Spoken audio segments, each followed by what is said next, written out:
Hello and welcome to the MERN Stack tutorial. In this video, you will learn how to build and deploy your very first full stack application. We're going to start by building an API where we can create products, delete them, update them, and we're going to store all of them in our database. In this video, you will not only learn how to build a full stack app, but also how to have a really clean code base that is modular and maintainable. Let's take a look at the application that we're gonna build in this tutorial.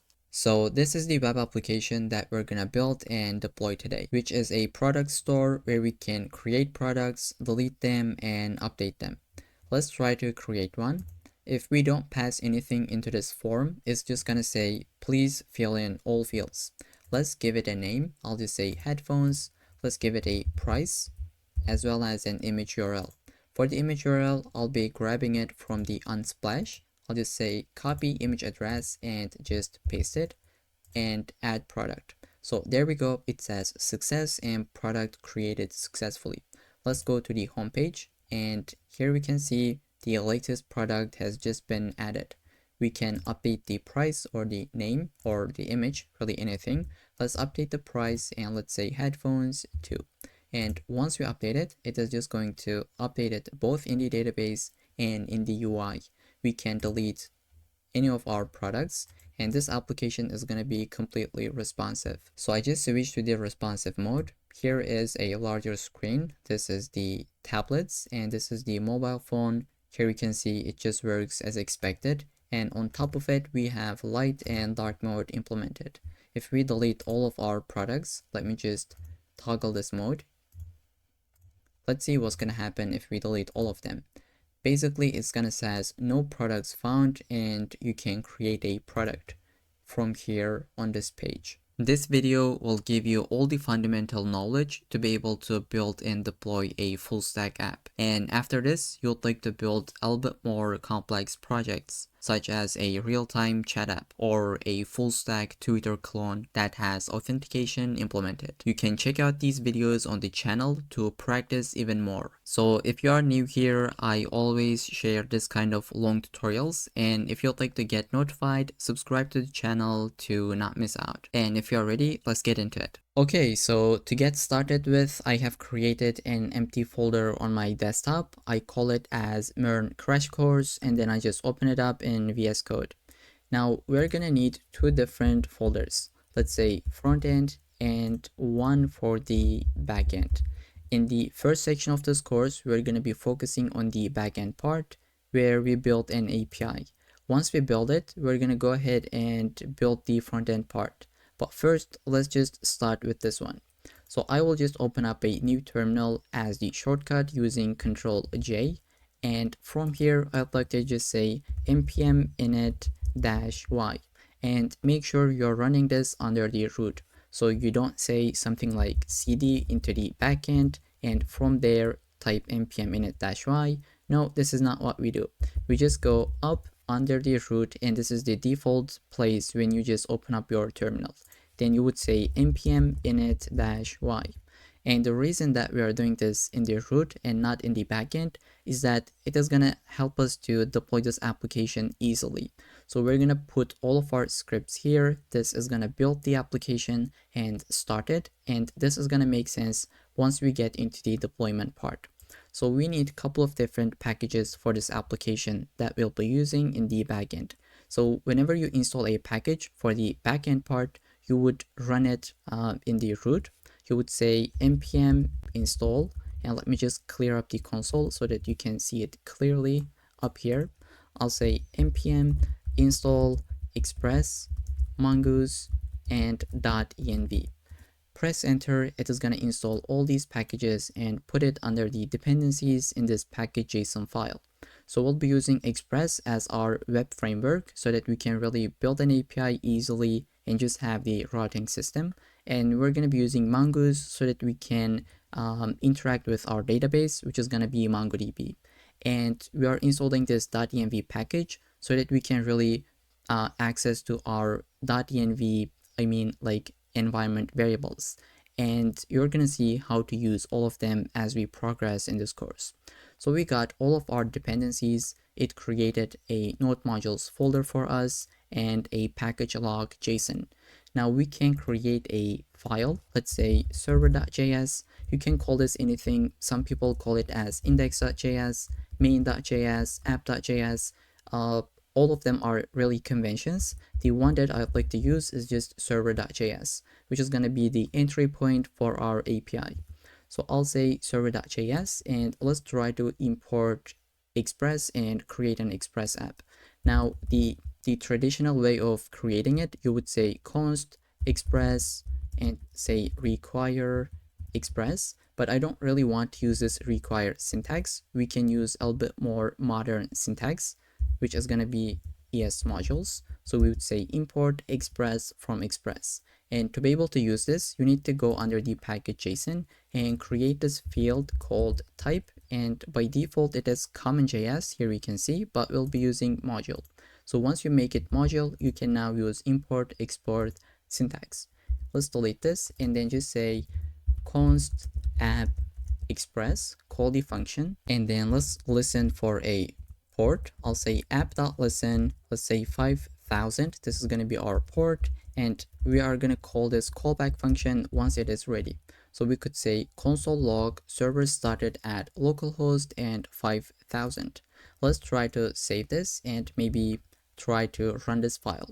Now what you can do is just say node and first cd into the backend. So if you just type back and press tab, it's gonna just auto complete it, and you could say server and tab again, it is gonna select this file. Now you can run this file just like this, and it should say server started at localhost 5000. If you want to just have a better command for this that is a little bit more short or convenient, you can go here under the scripts and you could say let's say dev, and you would say something like node, let's say backend, if I can type, and then server.js file.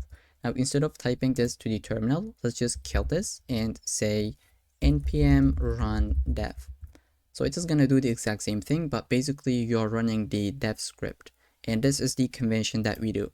Now if I go ahead and change anything here on this file, let's say localhost 5000 and maybe hello, right? Let's save. It is not going to refresh this, right? It is not going to restart it. What you need to do is just kill this with Control C and rerun this. Now you can see the updated version, but this is not really convenient. What we can do is just install a package that is gonna do this thing for us. So I'll just kill this, clear up my console, and just say npm install nodemon, and we can put -d, which is gonna make it a dev dependency. So let's take a look at it under the package.json file. There we go, we got the nodemon, and under here we could say instead of running it with node, just try to run with nodemon. Let's save, and if we just say npm run dev, just like this, and whenever we do some update, let's first see, okay, so this is the result that we have. Let's delete this, save it. It is going to immediately restart it for us. Okay, so that was the really first thing that we need to do, creating a script and just using nodemon so that we can listen for any change in our server file. Let's create a route. This is how we can do. Let's just listen for the get method. I'll say app.get. If we go into the root route, which is going to be like localhost 5000 port, and if you say hello or maybe users, then you would update this part to be users. But for now, let's just visit the home page. Okay, then we're gonna get this controller function. Okay, this is how you type it. Then you would get the request and response. From the response, let's just say send server is ready. Now let's try to visit this port or this domain. There we go, it just says server is ready. And whenever you do some changes, let's say 1 2 3, save it, it's going to restart it. And if you refresh this page, it is just going to be live. And now the very first thing we'd like to create is maybe the products route. So we're going to say products, and it is going to give us all the products that we have in the database, but we don't even have a database at this point. Let's try to create one, which is going to be MongoDB. So I'll open up the Chrome and I'll just say mongodb.com. If you don't have an account, go ahead and create one. It is free to get started with. No credit card required. So I have an account. I'll just sign in. And once we sign in, it should take us to the dashboard page. So I just logged in and it took me to the overview page. Let's say create a new project. And from here, it's going to ask us for a name. Let's say MERN course. And I will say next. Then this is going to be the project owner. In this case, this is going to be you. Let's say create the project. Then it's going to take us to this page. Let's say create a cluster, and we would like to create one for free. So I will select this one. The name could be the default, and we could just say create the deployment. And then it's going to take you to this page. Just make sure you copy the password and put it into the VS Code. So just put it here. We'll be using it in a second. Let's comment this out and go here, just say create the user. And we'd like to connect to this database from our Node.js application. So we will select this one and then just say close, I think. Yep, let's just say close. It should give us a connection string. So from here, you could say get connection string. And it's going to give you this connection string that you can copy. And we're going to paste it into a file called .env. Let's say Mongo underscore URI and just paste it. This is going to be the connection string, which we can use to be able to connect our database. Now for the password placeholder, what you'll be doing is cut this from here and paste it just like this. And for the database name, let's say this is going to be products. We should be putting it before this question mark. There we go. Let's save this file, maybe delete this and save. And I think there is nothing else that we should do. We can close this. Maybe one more optimization. We could just go under the network access. And from here, you should be able to see your IP address listed. Now it might change, so it is not going to allow you to connect to this database. What you can do in the development is just say allow access from anywhere, which is going to be this access list. Let's say confirm. This is going to take a bit time. Once this is active, we should be good to go. Okay, now that this is active, we can go ahead and connect to this database. So I'll just go into the database section. And if we take a look at the collections, we don't really have anything here because we didn't create anything so far. Now let's just try to connect to this one. What I'll be doing is just maybe, so from here, we would like to use this Mongo URI connection string. And how can we use it, right? It is under the .env file. So if you say something like console log process.env and mongo underscore URI, this is how we called it, right? If you save this, you're going to see undefined in the console. You cannot access to it by default. That's why we installed this package called .env. So we'll go here and then just say import .env from .env package, and we're going to call the config function. So let's say .env config. Now if you save, you should be able to see this content on your terminal. That means you can access to it and just read it. So we'll be using this to be able to connect to our database. I'll create a folder called config, and inside I'll say db.js. Let's create a function and I'll just export this. Let's say export const connect db. This is going to be an async function, and here we could have a try catch. In the try, we'll be using mongoose package to be able to connect to our database. So I will just auto accept this and walk you through. We don't really need these objects. These were needed in the past, but not anymore. Okay, so I'll go ahead and just import the mongoose at the top. Let's say import mongoose from mongoose. So this is the function. This is basically going to be running to be able to connect to our database by using the connection string that we have. Instead of maybe using this .env here, we can really copy this and put it here because I think we're not going to be using it in this file. Even if you do, so if you put it here, you can still access to it from here. So maybe this is what I'll be doing. Just have this file as it is and have my .env configuration in the server.js. Okay, in the catch case, we could say, I don't know, let's say console log the error with error message, and we can just say process.exit with the status code status code of 1.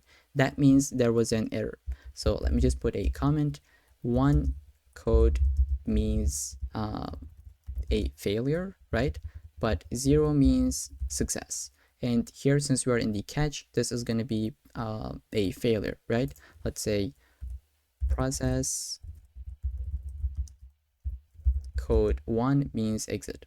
Okay, I'll just leave it for you so that you can have it in the code base. This is going to be the function, and we'll like to call this as soon as we listen to our application. I'll just say call the connectdb function, and just make sure you put .js at the end up here so that it doesn't crash. Now let's try to save this file and see it from our terminal. This is going to take a bit of time. Let's just wait. It should say server started at localhost and MongoDB connected. There we can see. We can also delete this console log from here.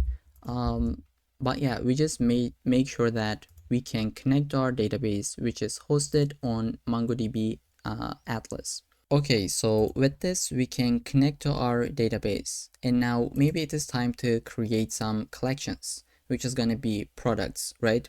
Because in our application, we would be storing some products. And before we try to write any code, let's just try to understand the difference between tables and collections. So you might be asking, why don't we have some tables here, but instead we have collections? Well, it's because MongoDB is a NoSQL database, and something like MySQL or Postgres is a SQL database.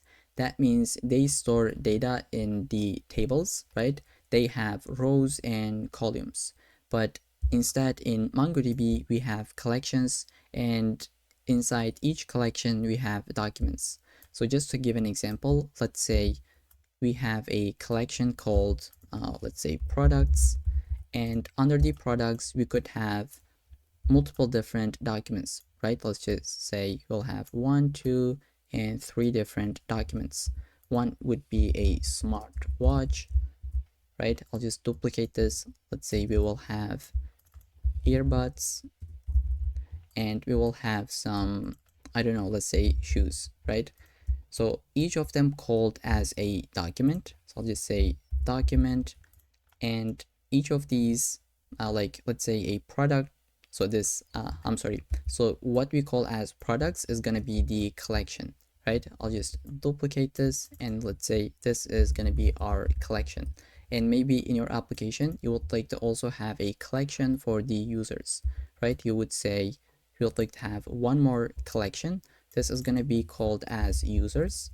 And for each user, we will have a document. So whenever a user sign up, you would store it under a document. So one could be for John, Jane, Bob, etc.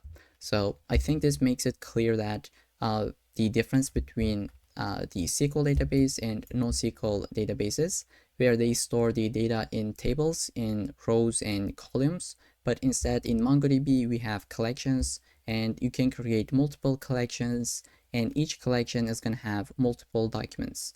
And to get started with, we'll be creating a products collection. And to be able to do so, we're going to create a model by using Mongoose. This is the package that we have installed that is, under the package.json Mongoose package. So what you would do is just create a folder called models, and you can really just give it a name. So you can say this is going to be the product model. So you could say product.js, right? This is one convention that you could use. The other one is just to make it uppercase. And the other one that I'd like to use is just say product.model.js. So even though logo changes, this is just a regular JavaScript file and nothing else. You can use any convention. As I said, you could say just product.js, but what I'll be using is just going to be the product, let's say product.model.js. And now let's just try to create our product model.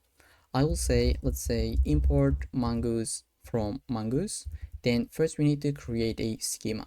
So we'll say product schema, and we'll say mongoose.schema, and just open up this object. And you can put new at the beginning, or you don't. It just works in either case. Let's in this case put it, and here each product is gonna have a name, a price, and an image. So let's say name and open up an object so that we can really give our requirements. Let's say type is going to be string and required field is going to be true. So if a user wants to create a product, they should definitely provide the name. Otherwise, it is going to give errors. Let's say there is going to be a price field for each product. Type will be number, and this is going to be required as well. And then after the price, lastly, we'll have the image, and this is again is going to be type of string, and required is going to be true. Now one more optimization, or not optimization, but really an option that we could add. Let's say put this object, we will say timestamps is going to be true. So whenever you create a product, this timestamps just make sure that it has the created at and updated at fields on each document. So this is just something to keep in mind. Then maybe I can just leave it as a comment here. And now that we have a schema, depending on the schema, we'd like to create our product model. So I'll say const product, and then this is going to be equal to mongoose.model, and this is how we type it, product and product schema. And finally, we'll just say export default is product because we'll be using it in different files that we'll have later in the video. So basically, this says to Mongoose that you should create a model or a collection called product, and this is the schema that you should take a look. So each product should have these fields that we have provided. And one more question that you might have, why don't we call this as products, but instead we call it as product? It is uppercase and it is singular. Well, it's because Mongoose is going to take a look at it, and it is going to convert it to be something like products, right? It is going to make it to be plural and just take the first letter and make it lowercase. This is the this is something that Mongoose will handle for you. It just wants you to put the singular and the capitalized version of it. Okay, so this is the entire file that we would need. And once we create a product, you're going to actually see in the database, we're going to get this products collection. And I will mention this just in a second. Let's say if this is going to be our product model.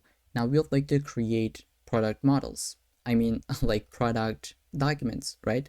Let's create an endpoint for this. I will say if we visit the products with the post method, right? Because whenever you want to create something, then you would probably use the post method so that you can really send some data along with the request. I will go here and just try to put my function logic. Okay, so just a quick pause here. For those of you that don't know what is an API in the first place, let's try to understand it pretty quickly. It's actually pretty simple than you think. Well, API stands for Application Programming Interface. That sounds really complex, but basically it is just that man in the middle. So let's take a look at this analogy that we have. When a customer goes into the restaurant, they just give a request, right? They just say, hey, give me this order. And waiter takes it, bring it to the chef, right? To the kitchen, and get some response back and navigate it back to the client. So this is all it does. In this case, we have a user with a browser. Let's say they want to log in or sign up. In this case, let's say they're trying to log in. They send a request or API, and API just checks for the credentials. Does it match with the we have in the database, right? It's going to take a look at the username, the password. If they are correct, it's going to say in the response, hey, you can log in. But else, hey, you cannot log in, right? So it is that man in the middle. It just lets two different applications to talk with each other, right? We have our database application, let's say, or the server, and we have our React application on the client. It just allows it to communicate with each, right? And in our application, we'd like to build an API for the products so that users can create products, delete them, update them, or get all of them. They are going to send a request or API, and this API is just going to work with our database, either create it, update it, delete it, or get it from there and send a response back to the client. So this is the entire logic for an API in the simple terms. I hope this makes sense. And now let's just try to move on with the video. Now let's go into the function body and just maybe make this function to be async so that we can use await keyword. And first I'd like to get the product. Let's say product. This is going to be coming from the request.body, which is something that user will pass, right? So this is the user body, let's say user will send this data, right? This is what we just extracted from the request.body, and we can just check for the requirements. So I'll say if product dot name is empty, this is how we can do it. Or if product dot price is empty, or image, if any of them are not provided, we could say return a response with the status code of 400, where we say JSON of success of false, and message could be please provide all fields. And if we pass this if check, that means user passed everything to us. We can create a new product. So I will say await. Maybe instead of saying await, let's just say new product, right? This product is coming from the product model.js file that we just created. So it is this product object. Then we'll say product and put the product body that we just got from the user. It has the name, price, and image. And then we can create a try catch. In the try, I will say await new product dot save. This is going to save it to the database. And once we do so, we can say res dot status of 201, which means something created, and success of true. And for the data, we can just return the new product, just like this. And in the catch, we could console log something for debugging purposes. Let's say console.error, and let's say error in, how did we call it? Let's say create product, and we can put the error dot message, right? Okay, just like this. And from here, we could say res dot status of 500, success or false, and server error, just like this. And also we're using 500 status code because this is an internal server error, right? What we can do is maybe just save it and try to test this out. To be able to test this out without having a front-end application, I'll be using Postman desktop application. So you can go ahead and install it for free. I already have it, so I'll just maybe open this up.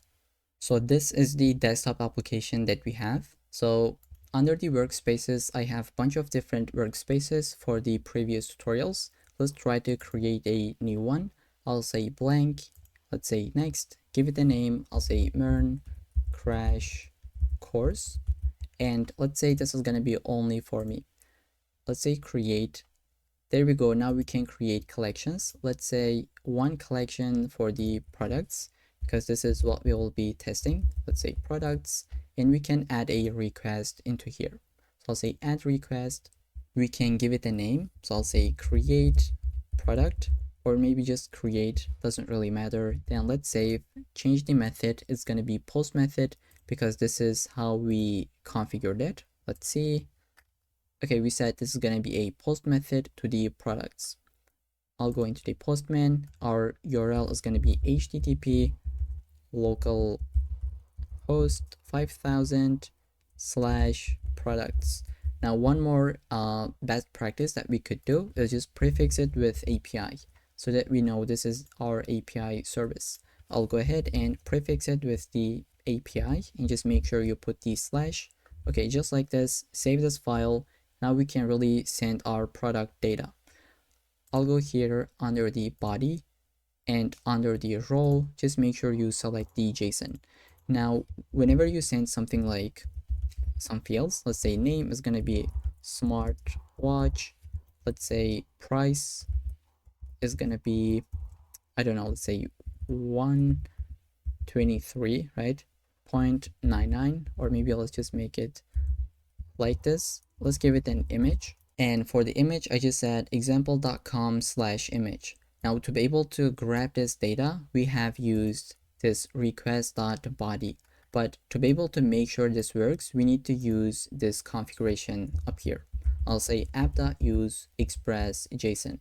So this is a middleware that allows us to, parse this request.body.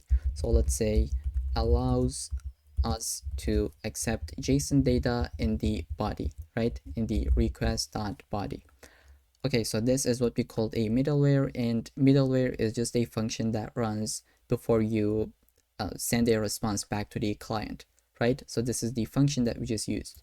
Now, if we save, hopefully we should be able to test this out. I'll go here, and let's say if we didn't provide the image, okay, we just have name and price. Let's send it.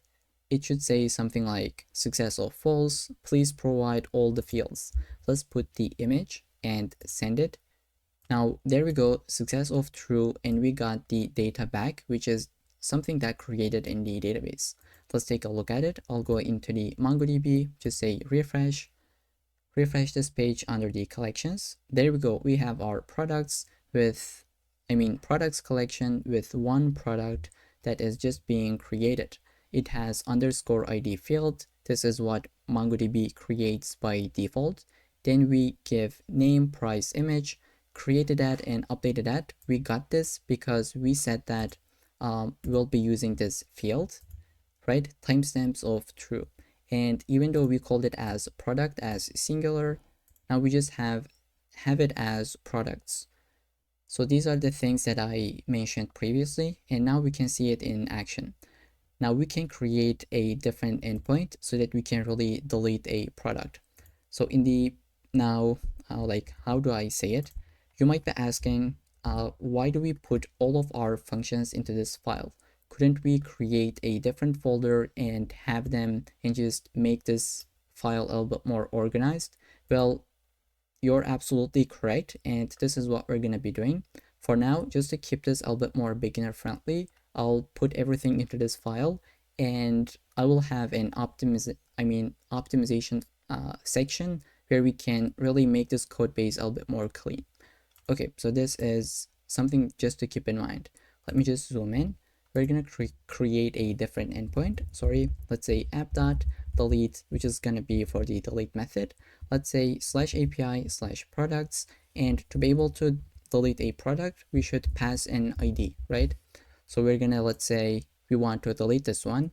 We are gonna get the ID, copy it, and we're gonna paste it to the endpoint, right? We'll just say delete this product, and that's why we need to pass this ID.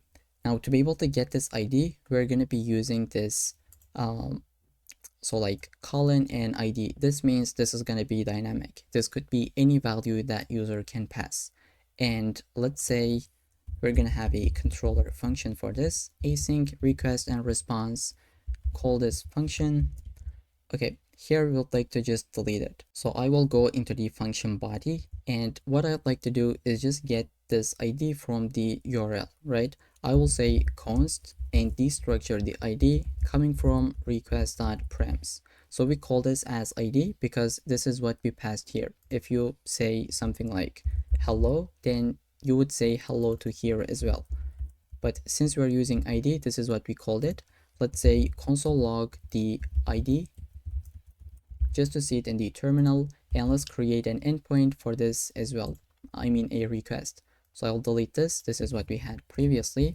We can leave it for the create product request, right? Just save this file and say duplicate this. Maybe we can close these. Okay, instead of create product copy, let's say delete product. Let's change the endpoint or the request API products. If I just put 1 2 3, save it and send it. Now it says like keeps loading because we didn't send any response back. Take a look at the terminal. We should be able to see the ID. This is what we passed, right? If you say 1 2 3 4 and let's say send it, we're gonna just see it in the terminal. So this is how we can grab it, and depending on this ID, we're gonna check for it in the database. So let's say maybe just delete this and say try and catch. In the try, we will say await product dot find by ID and delete. So we're gonna pass the ID into it. Then let's say res.json success of true. Maybe we can send a status as well. let's say status, call this function 200 JSON of success of true, and message product deleted. Let's save and just try to get this ID from the database and paste it here. And I will just say send it. Okay, so it says product deleted. Let's try to refresh this and it should be gone. There we go. There are 0 results under the products collection. Now what we can do is just to handle this case, if user pass something like 123 and send it, so this doesn't send us any response back, right? Maybe we can handle it under the catch. Let's go under the catch, just say res.status of 404 product not found. Let's just say send.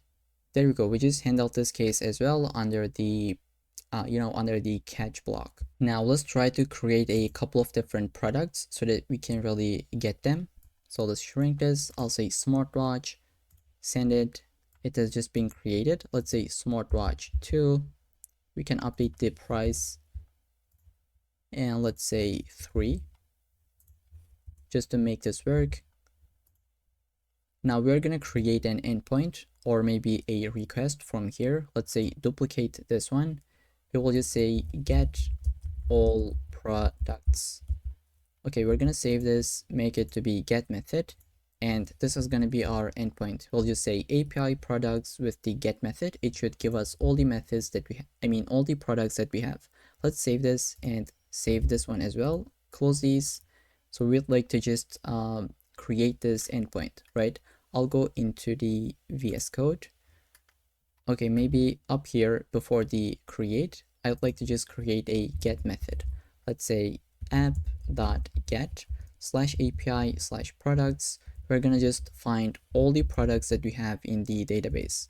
Let's say try catch, in the try const products, which is gonna be coming from our product model. Let's say product.find. And if you pass an empty object, this means basically fetch all the products that we have in the database. And this is what you'd like to have. Let's say res dot maybe status of 200, JSON of success, and for the data we can return the products. In the catch, let's just put a console log. I'll say error in fetching products, and res dot status of 500 with like server error, right? So we are putting this console logs just for debugging purposes. In the terminal, we should be able to see those. Let's put a console log for this as well. Let's say error in deleting product. Now we can just test this endpoint. I'll go here, just say give me the products. In the database, I just had 3 different products, right? This is the first one, second one, and the third one. And the data is just the exact same thing that we put. Smartwatch 1, the 2, and the third one with the related prices. Okay, the very last endpoint that we need is to be able to update a product. So let's maybe duplicate this one as well. Here I'll just say update a product. Let's say this is going to be a put method. You could also use patch for updating, but we'll go with put in this case. And to be able to update a product, we'd like to pass the product ID, right? So we'll just go here and put some ID for the product. This is the endpoint that we will have. And if you just see this doesn't update to put method, if you save this file, it should update it. Let's try to create this endpoint pretty quickly. I will shrink all these, and at the below the post method, I'll say app.put. You can really put the patch as well. So you would use the patch method when you just update some fields on the resource. And if you're updating all the fields, then you would put the put method. This is how it's known, but it doesn't really matter that much. So I think it is not really crucial to use put or patch, at least in your personal projects, right? Let's say /API/products and the ID of the product that we'd like to update. We're gonna have this async function. Let's say request and response. This is what we'd like to call. And from here, we'll just try to first get the ID from the request.params, just like what we have done under the delete method. and we can just say const give us the product under the request.body. So this is going to be the fields such as name, image, and price, whatever the user wants to update. He might want to update all of them at once or just some of them, right? And to be able to update it, we will just say try and catch. In the try, we will just say await product find by ID and update. There we go. We just have an autocomplete. Then we're gonna put the ID of the product and the fields that you'd like to update. So we're just gonna put the product object that is coming from the request.body, and you can put one more object called new true. And if you hover over this, it says what this does. Well, basically, by default, this method is going to return you the old document, right, before the update happened.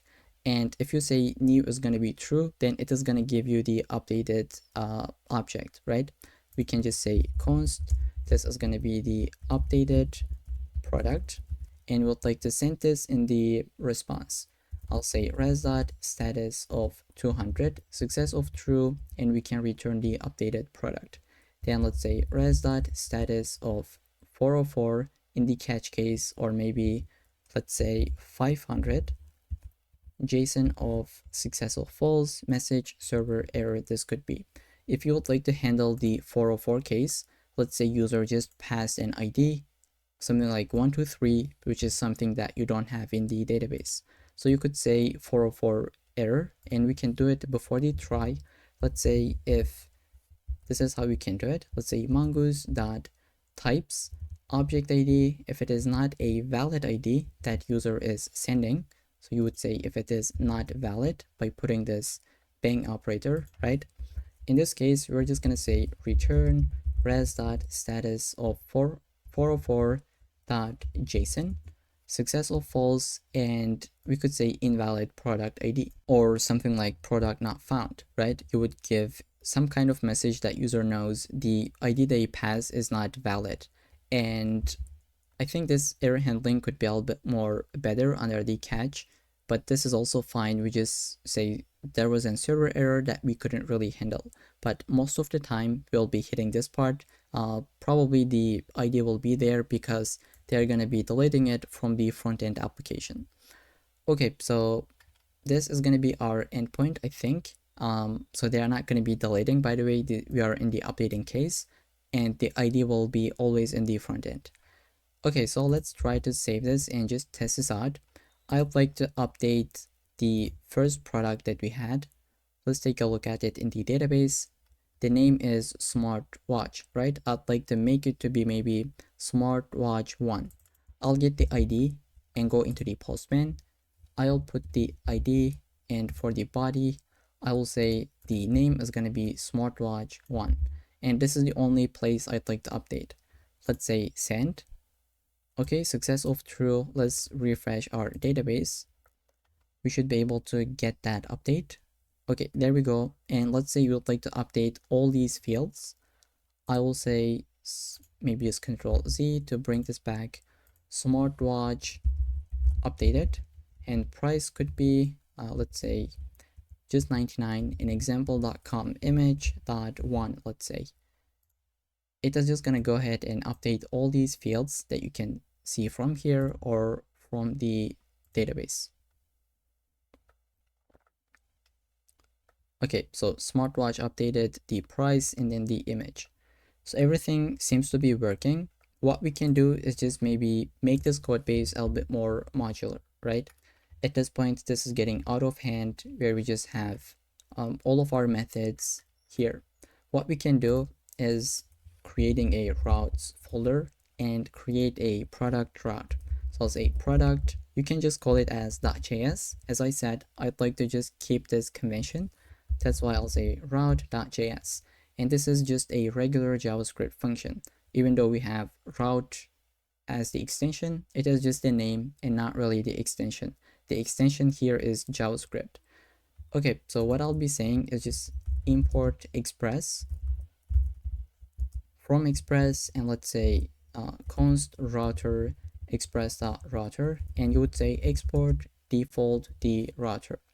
Now we're going to have all of our endpoints in this file actually. So what I can just do, go here and cut all of them. We have delete, put, post, and get. Cut all of them and put it here. And instead of app, we're going to call them as router because this is what we have. So I will just say Control D twice or maybe 3 times. So I just selected all of them. I'll say router. Okay, there we go. Now this should be working, but we need to update this file as well. So I'll say app.use, let's say /API/products. In this case, we would like to import a route. Let's delete these because we're not using it. Let's say import product routes. From the routes folder, we have the product route.js file. Okay, we're gonna put it into here, and let's also update this file. We're gonna delete this API part, this products part as well, right? I'll just delete all of them and I'll explain what this means basically. Just follow along with me. We're gonna delete all of these sections. Oops, so we should be deleting this part. Okay, let me just put them side by side and just try to explain. But before that, let's try to import this product and just make sure we put .js at the end, and also just import the mongoose just like this. Okay, let's put them side by side. Just try to understand what did just happened. When we visit API/products/ just nothing, we're gonna call this function. And if we visit / again with the post method, we're gonna call this function, right? And if we visit like /and we're gonna call this function, and same for this one, but with the delete method. So everything that we have in this file is gonna be prefixed with /API/products. Let's say if you want to get all the products, this is how it's gonna be prefixed: /API, let's say /products. And now in this way, our code is a lot more clean because in the server.js file, this is the only thing that we need to put for the product routes. So whatever you put here, let's say you put hello, then this is going to be prefixed with /API/products. Okay, let me just make sure that this is completely clear. I'll just say add a new request that is a get method. And let's say you would like to visit /API/products/hello. Then once you send this, it is actually going to go ahead and hit this one because this is the route that we have: /API/products/hello with the get method. And like this is what we have just done, and I hope it makes sense. And obviously we don't need this method, so we could just say delete this one. Now in this way, our code is a little bit more clean, but not completely, right? This file is just getting out of hand if we have multiple different functions. What we can do is just a controller for all these functions.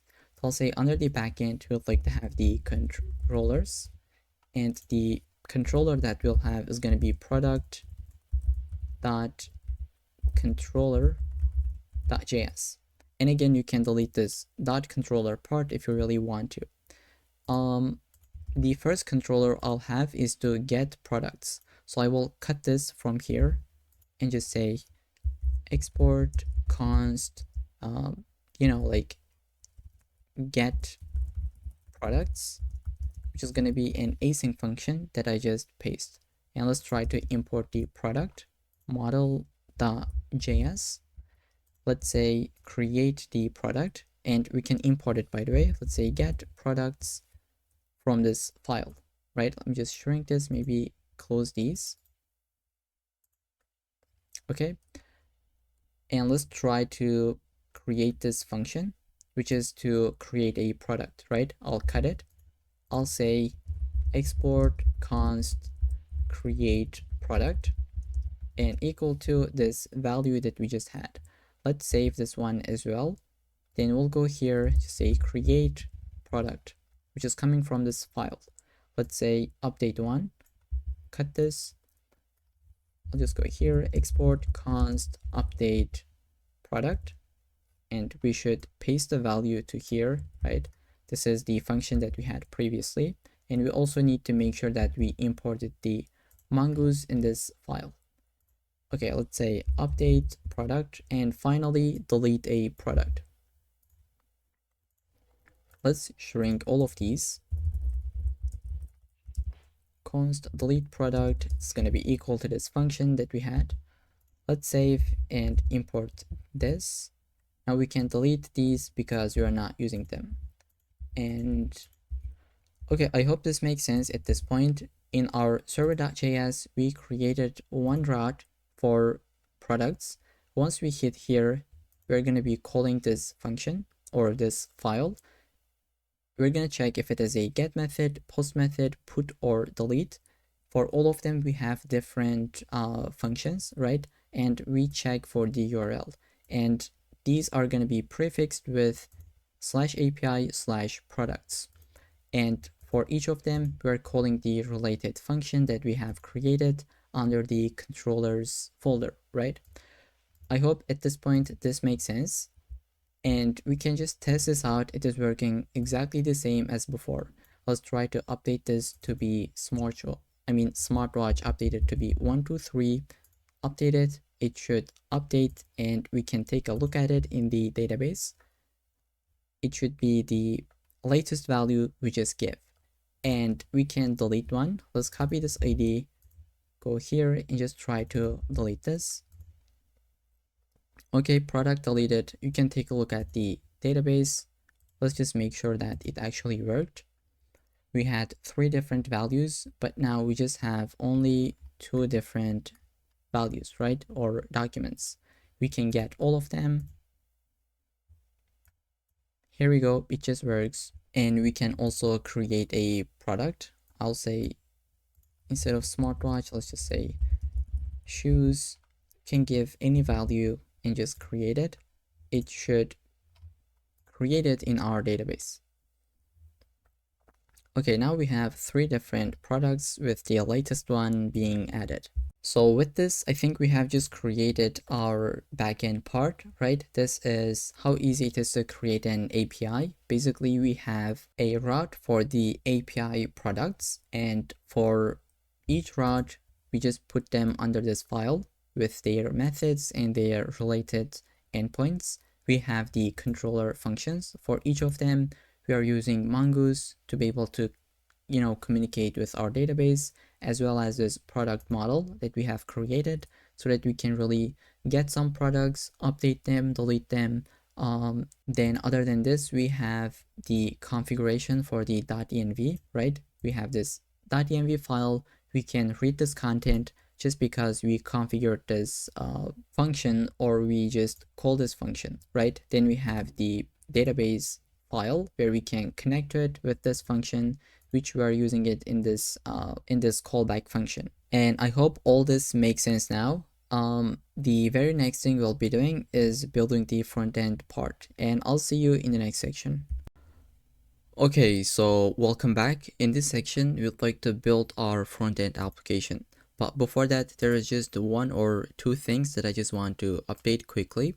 Instead of using this port as a hard-coded value, what I'd like to do is just get this value from the environment variables, which is a well-known practice. So let's just say port is going to be 5000, right?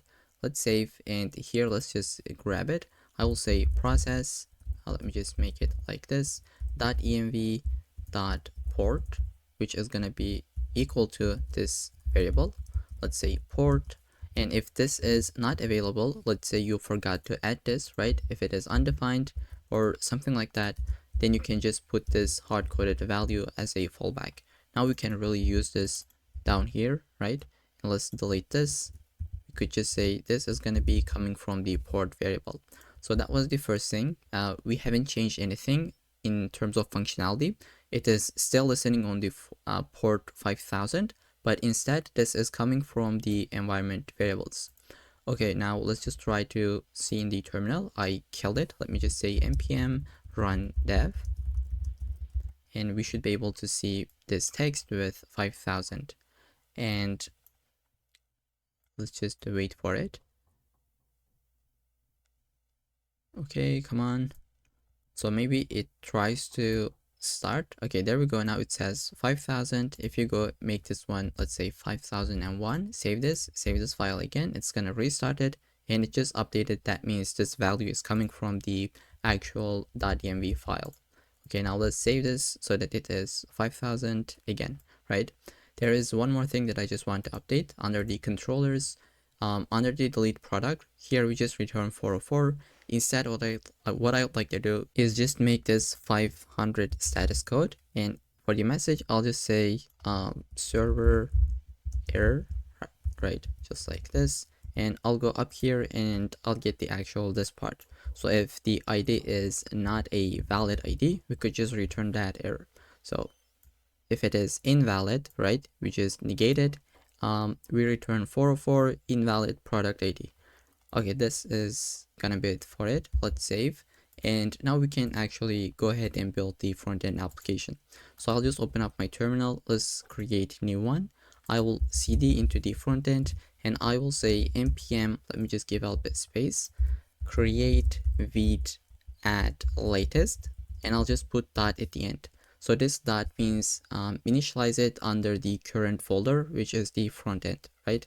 Let's say React and JavaScript. If you really want to, you can go with the TypeScript. Just to keep this as beginner friendly as possible, I'll go with the JavaScript option. Once we clicked it, now it is going to create all these files and folders for us. Now it says run npm install, which is going to give us the node modules folder that we would need. And while this is installing, let's take a look at the Chakra UI. So let me just bring my Chrome right here. We will say Chakra UI, which is going to be our UI component library that we'll be using just to speed up the process. So let's say get started. It has a bunch of different components. Let's take a look at some of them. Like that are accordions, tabs, buttons, dialogues, toasts, and we'll be using a bunch of different components, and it is just gonna make everything super fast for us. And now let's say getting started, right? Click to it, and below here we should have the vite option. And once you clicked it, you should be able to copy this and paste it into your terminal. And I don't know why this takes so long, but let's just wait for it. Once this is done, I'll just be right back. Okay, so looks like it has just been installed. I'll just paste what I have copied. I'm gonna press enter and it's gonna install all these packages so that we can initialize the Chakra UI. Let's take a look at the next step. It is the provider setup. So we need to wrap our application with this Chakra provider. I'll copy this and go into the main.jsx. Okay, so what we have here is the app component, which is the starter place, right? The entry point for our application. Here they just want us to wrap our app component with the Chakra provider so that we can use the components that are coming from this Chakra UI, right? Okay, now that we wrapped it, let's try to import it, which is coming from here, right? I'll copy it, paste it. There we go. Now we just wrapped our application with it. We can delete the index.css and app.css. We're not going to be using those files. Okay, just like this. And let's go into the app.jsx. Delete everything basically. And here I'll just say, maybe just import a button from Chakra and let's just say hello into it. Let's say button coming from Chakra. And let's try to run this. npm run dev, which should open up on this port. I'll just control click to it. There we go. And we should be able to see a button. Okay, so this is how it's gonna look like. Maybe in your case it is light mode. In my case it is dark, but we're gonna fix it. Now the very first thing I think we'd like to do is just gonna be building the navbar component. So this is how it's gonna look like. This is our navbar component basically. We have one element on the left, right, and one thing on the right, which is like two different buttons. When we click to this one, it is gonna take us to the create page, and this is gonna just toggle the theme. It's gonna go between light and dark mode. So yeah, let's just try to build this. Let's see here, go into the VS Code, shrink this, maybe delete this, Now, in our application, we would like to have multiple pages, such as homepage, create page, and maybe after this tutorial, you could add more pages. To be able to make that work, we can install this package. So I'll just open up a new terminal, cd into the front end, and I'll say npm install react-router-dom. Okay, so to be able to make this work, we should go under the main.jsx and wrap our application with something called browser router component, right? Let's just wrap our application with it and we can import it now. Obviously, it doesn't give us any suggestions, but let's grab it like this and maybe we can put it up here. Okay, so what we have done here is basically wrap our entire application with the browser router component so that we can use any other components that are coming from this package, which is going to be things like routes, so that we can really have different pages. So what I'll be doing is just say, first let's create a box, which is a div that is coming from Chakra. Let's say minimum height is going to be 100 VH, so it's going to take the entire screen. And below this, we could have a navbar component, which is something that we'll create just in a second. And below this, actually, we're going to have our routes. I'll say routes, import it, and now we can have our specific routes. So let's say just one route, and let's maybe try to import it. Okay, the path, when we visit the homepage, we would like to see this element, which is going to be the homepage component. This is something that we'll just create in a second. Let's duplicate this. If we visit the create page, then we're going to see the create page component, right? Let's try to create those. So I'll delete this assets. We're not going to be using it. Let's say source pages, and let's create a components folder as well. Okay, under the components, we can put the navbar.jsx, and under the pages, we could put the homepage.jsx as well as the create page. Oops, let's say .jsx. Okay, now I'll be using this snippet RAFCE to get this auto-completed code. If you don't know how to get this, it's probably you're not using this VS Code extension. It is this one. Okay, so once you install it, it should be working out actually.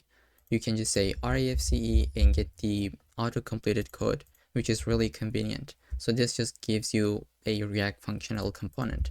Let's do the same thing for these, for the navbar as well. Let's close them with Control W. Then we can just go ahead and import them. So it doesn't auto suggest anything. Let's say this is going to be coming from this. Let's get the home page as well. I will say home page. Okay, and finally we're going to get the navbar component.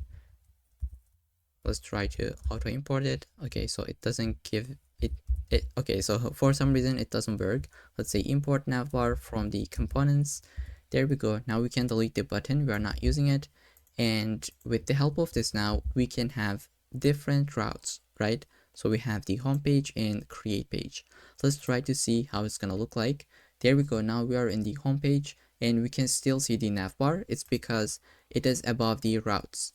This means whichever page you visit, you're always gonna see the navbar component. That's why we put it before, we put it above the routes, right? We don't put it under the routes. Let's try to visit the create page. I'll go here and then I'll just say create. There we go. We can see the create page component. Now let's try to build the create page. Maybe before that I said we're going to be building the navbar component. So let's try to build it. I'll go into the navbar component, right? And here we'll be writing basically some Chakra UI components. Let's say we're going to have a container component. Now at any point, if you have some questions about these components, you can basically visit the Chakra documentation and just search for it. So let's say container, and there you go. We just have a container component, which is something that actually centers the content. You can read about this. There are different sizes where you can just say maximum width, give the size that you'd like to give. I'll just go here and I'll say maximum width is gonna be 1140 pixels, right? This is gonna be the maximum width. Let's say padding X is gonna be 4, and inside, let's say we're gonna have a flex component, right? This is how you get the flex in Chakra. Let's give a couple of different styles. Let's say height is gonna be 16, and we're gonna have align items to be centered, and we'll have justify content space between, so that one item is on the very left and the other one is on the very right. They are spaced out, right? Space is between in this case. That's why we actually use this justify content. Let's say the flex direction is gonna be responsive. So you could say on the base screen and above, it is gonna be column, but smaller screens and above, it is gonna be row. I'll explain what this does. If you don't understand, just wait for a second. Let's say we're gonna have a text element.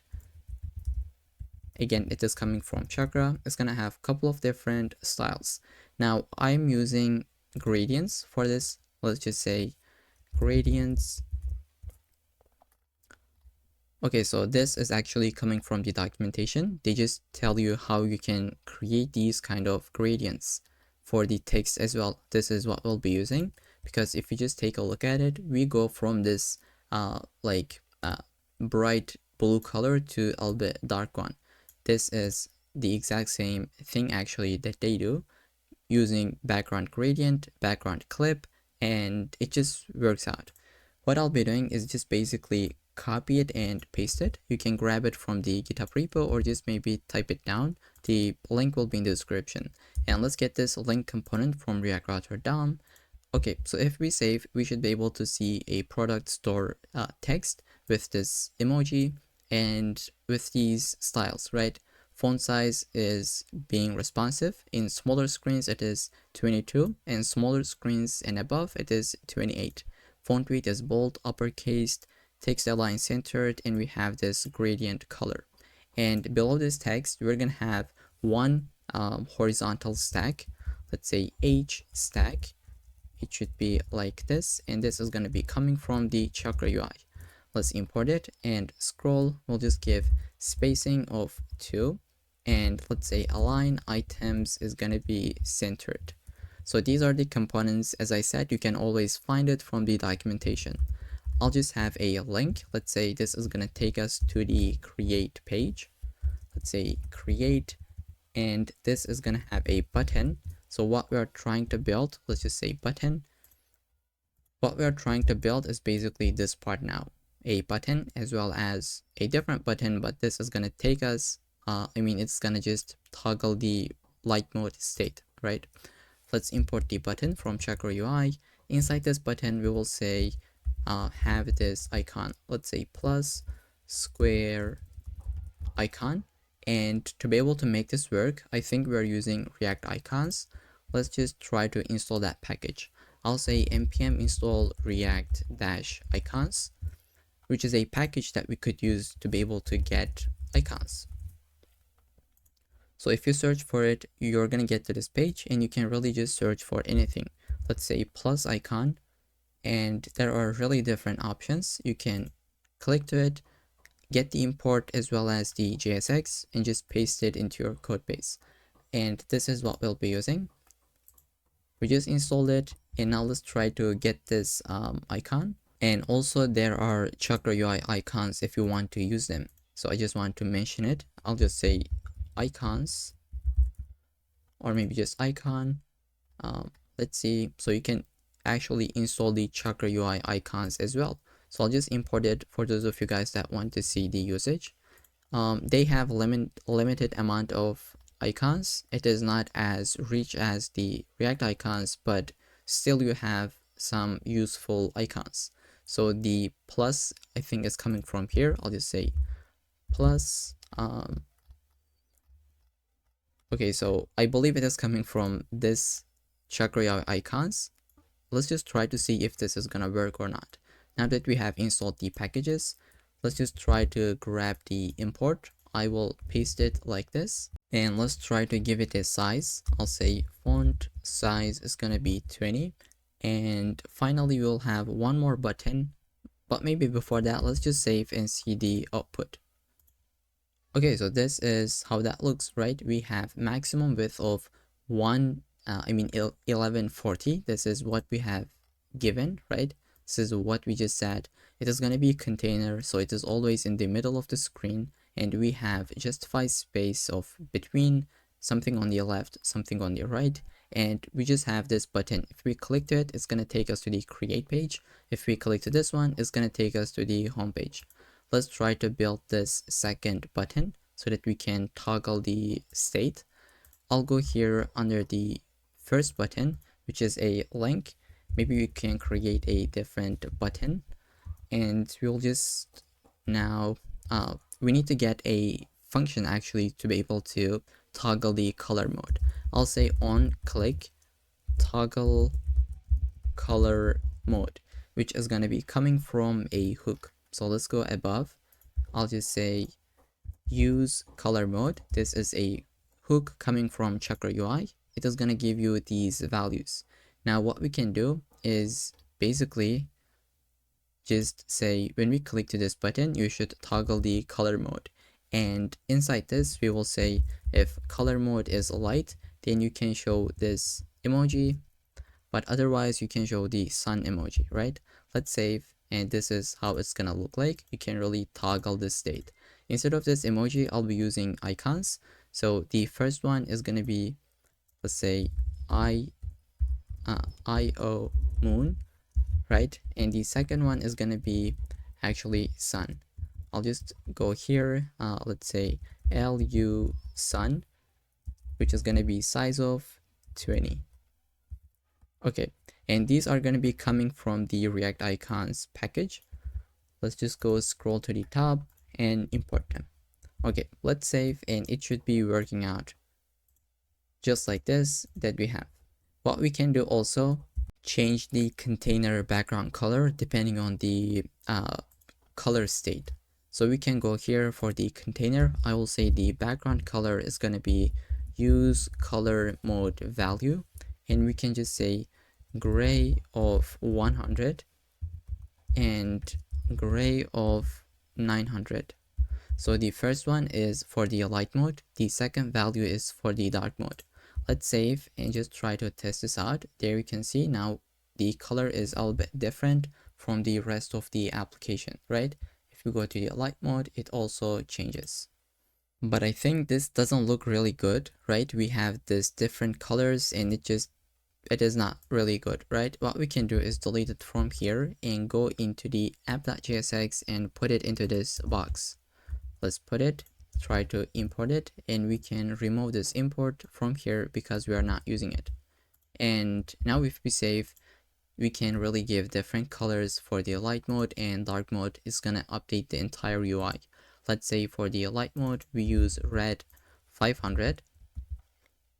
And there we go, this is how it's gonna look like, and you can just always customize these values. And these are the values that I'll be using. Now let's try to build the create page. Let's take a look at it pretty quickly. It is gonna be looking like this, even though this image is a little bit blurry, but like it's gonna be really clear once we build it. Again, we have the navbar at the top with a title, and we just have a form element with 3 different input boxes, right? Then a button that just says add the product. And this is basically what we're gonna build just in a second. So from this page, again, let's just try to build the maybe UI first. And before that, we can just create a state. I will say maybe we can just call it as a new product.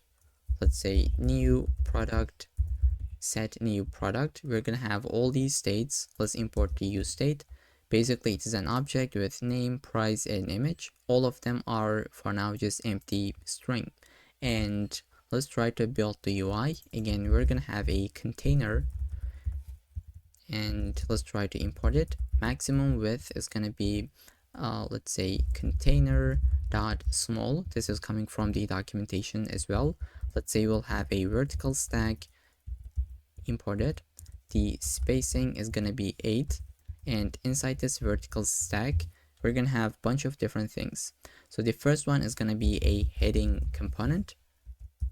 Let's get it. We'll say create new product,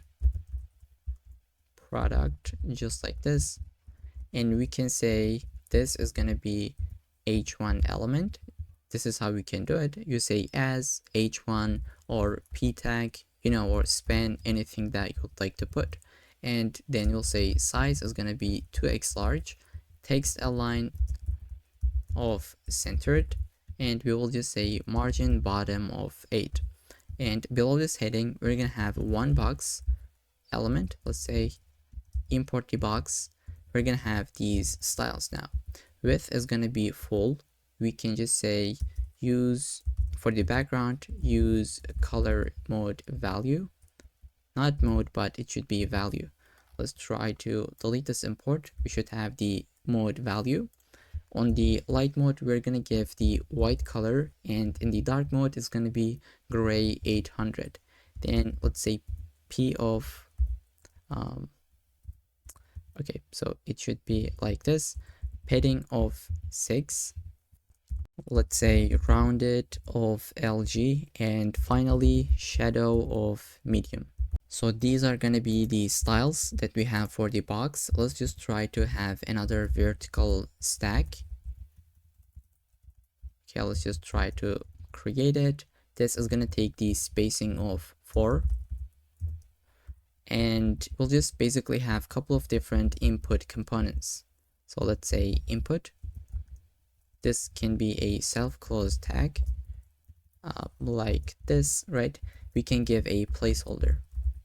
I will say product name, and name is going to be, we could just say, this is the name field that we give, right? And we can give a value. Let's say this is going to be new product state dot name. It should be bind into this field only.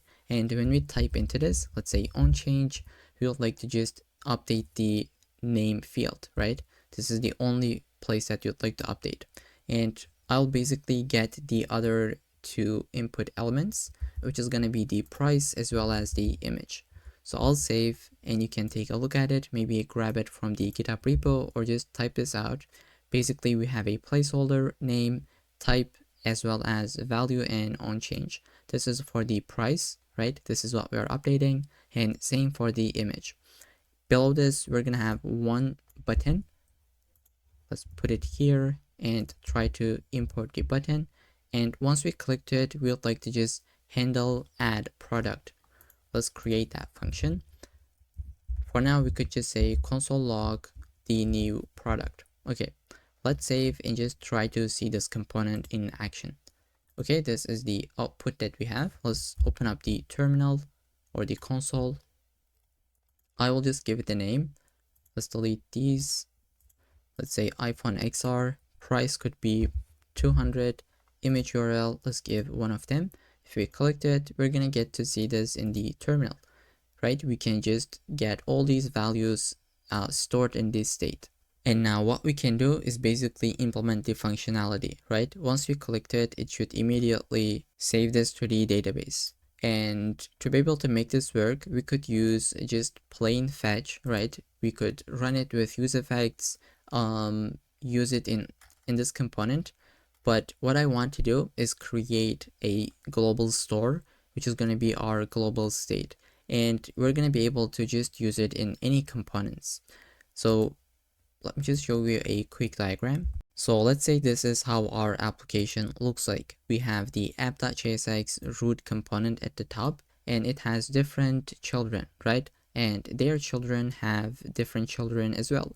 So if you have one state here, then if you want to use it here, right? First, you need to pass it to this one, and from here you need to pass it to this one. And let's say this also has a child. You need to take this and pass it to that child as well, which is not really optimal, right? And it is also not performant. It's because if you update the state only in this component, all of them are gonna be re-rendered as well because they are using that state. But if we have some kind of global state up here, right? Let's say we just have one state here that we'd like to use in any of these components. we can directly pass it into any of these components that we have, right? So they don't really need to get it from different components, but they'll just say, hey, global state, could you give me this one that you have? And they can use it. And if they update the state, only the components that use it will be re-rendered. Now, I know this might look a little bit complicated, especially with my drawing, but once we implement it, it's going to be actually pretty simple, pretty simple than you think. For this, I'll be using a package. Let's say npm install zoo stand. If you cannot see it, let me just bring this up here. npm install zoo stand. So try to just press enter and it's going to install it.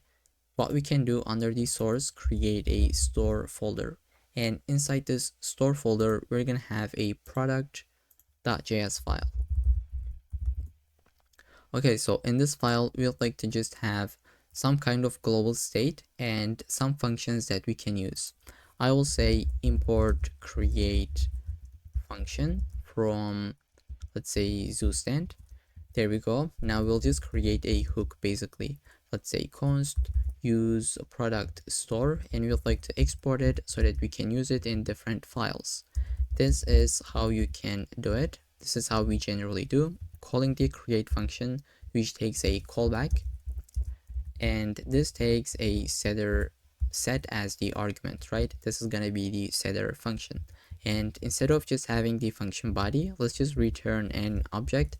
This is how we can do it. This is basic JavaScript knowledge, right? If you have a function wrapped with this brackets, then that means you're returning an object. Okay, from here, we're gonna have some products, which is gonna be an empty array initially. And let's say set products. We are gonna put some products into this setter function, and it's gonna set the products state with it, right? This is basically what we have in use state. When you say const, oops, if I can type. So we have state and set state, which is equal to use state. Now, the initial value could be an empty array. So this is exactly what we are doing. We have the state as well as the set state function. And this would be local state, but here this is global state because we can use it in any components in our application. And let's try to maybe just see this in action. Let's say I want to use this products in navbar. I'll just go here. I will say use product store, import it, and just get the products. Let's say products. Okay, so this is how easy it is to use it actually. If I want to use this products in, let's say, app.jsx, I'll just go here, put the exact same line, import it, and now I can use it. So this is the exact same thing that I have just explained. We have some kind of global state. In this case, it is zoo stand, right? This is coming from the zoo stand, and we can really use this state in any place that you'd like to have. In this case, we're using it in app.jsx, or let's say in the navbar component. We just call the hook and get the value out of it. So it is really convenient. You'll be using this a lot once your projects gets larger, and I just wanted to mention this. Now we're not going to be using the products here. We can delete this one, but in the navbar, I think we are not also going to be using it. Let's delete it and just try to create a function so that we can create a product. So I will say create product. This is going to be, let's say, an async function. And at this point, I can just shut off the copilot. Let's say copilot, disable it. Okay, so that is not getting any annoying. And I can just try to explain maybe a little bit more. Let's say new product, and looks like it didn't. So let me just say disable copilot. Okay, now it should be disabled, I believe. Let's just see. Okay, it isn't.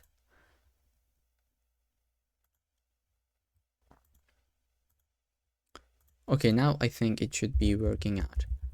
So we're gonna just pass a new product into this function, right? So that we can really create it in the database. We're gonna just check for the name. Let's say if new product dot name is not provided, or let's say if new product dot image is not provided, or let's say if the price isn't provided. In this case, we can return a success of false out of this function. Let's say success is gonna be false, and message is gonna be something like please fill in all fields and just a dot at the end. Now, if we pass this if check, that means we can create a product. I'll say const response await fetch, and we're gonna put our endpoint. Now we can just say http localhost 5000 /API /products. But now every time we make a request, I don't really want to put all this part. I just want to put /API /products, and it should prefix it with this localhost part. For this, we can visit this vidconfig.js file and just say server. Under this, we have the proxy field, and inside this, we can have /API, which is going to be an object. Let's say the target is going to be equal to http localhost 5000. So basically, this means whenever we visit /API, you should prefix it with this value that you see here. And with this, now we can really delete this part and have our endpoint just like this.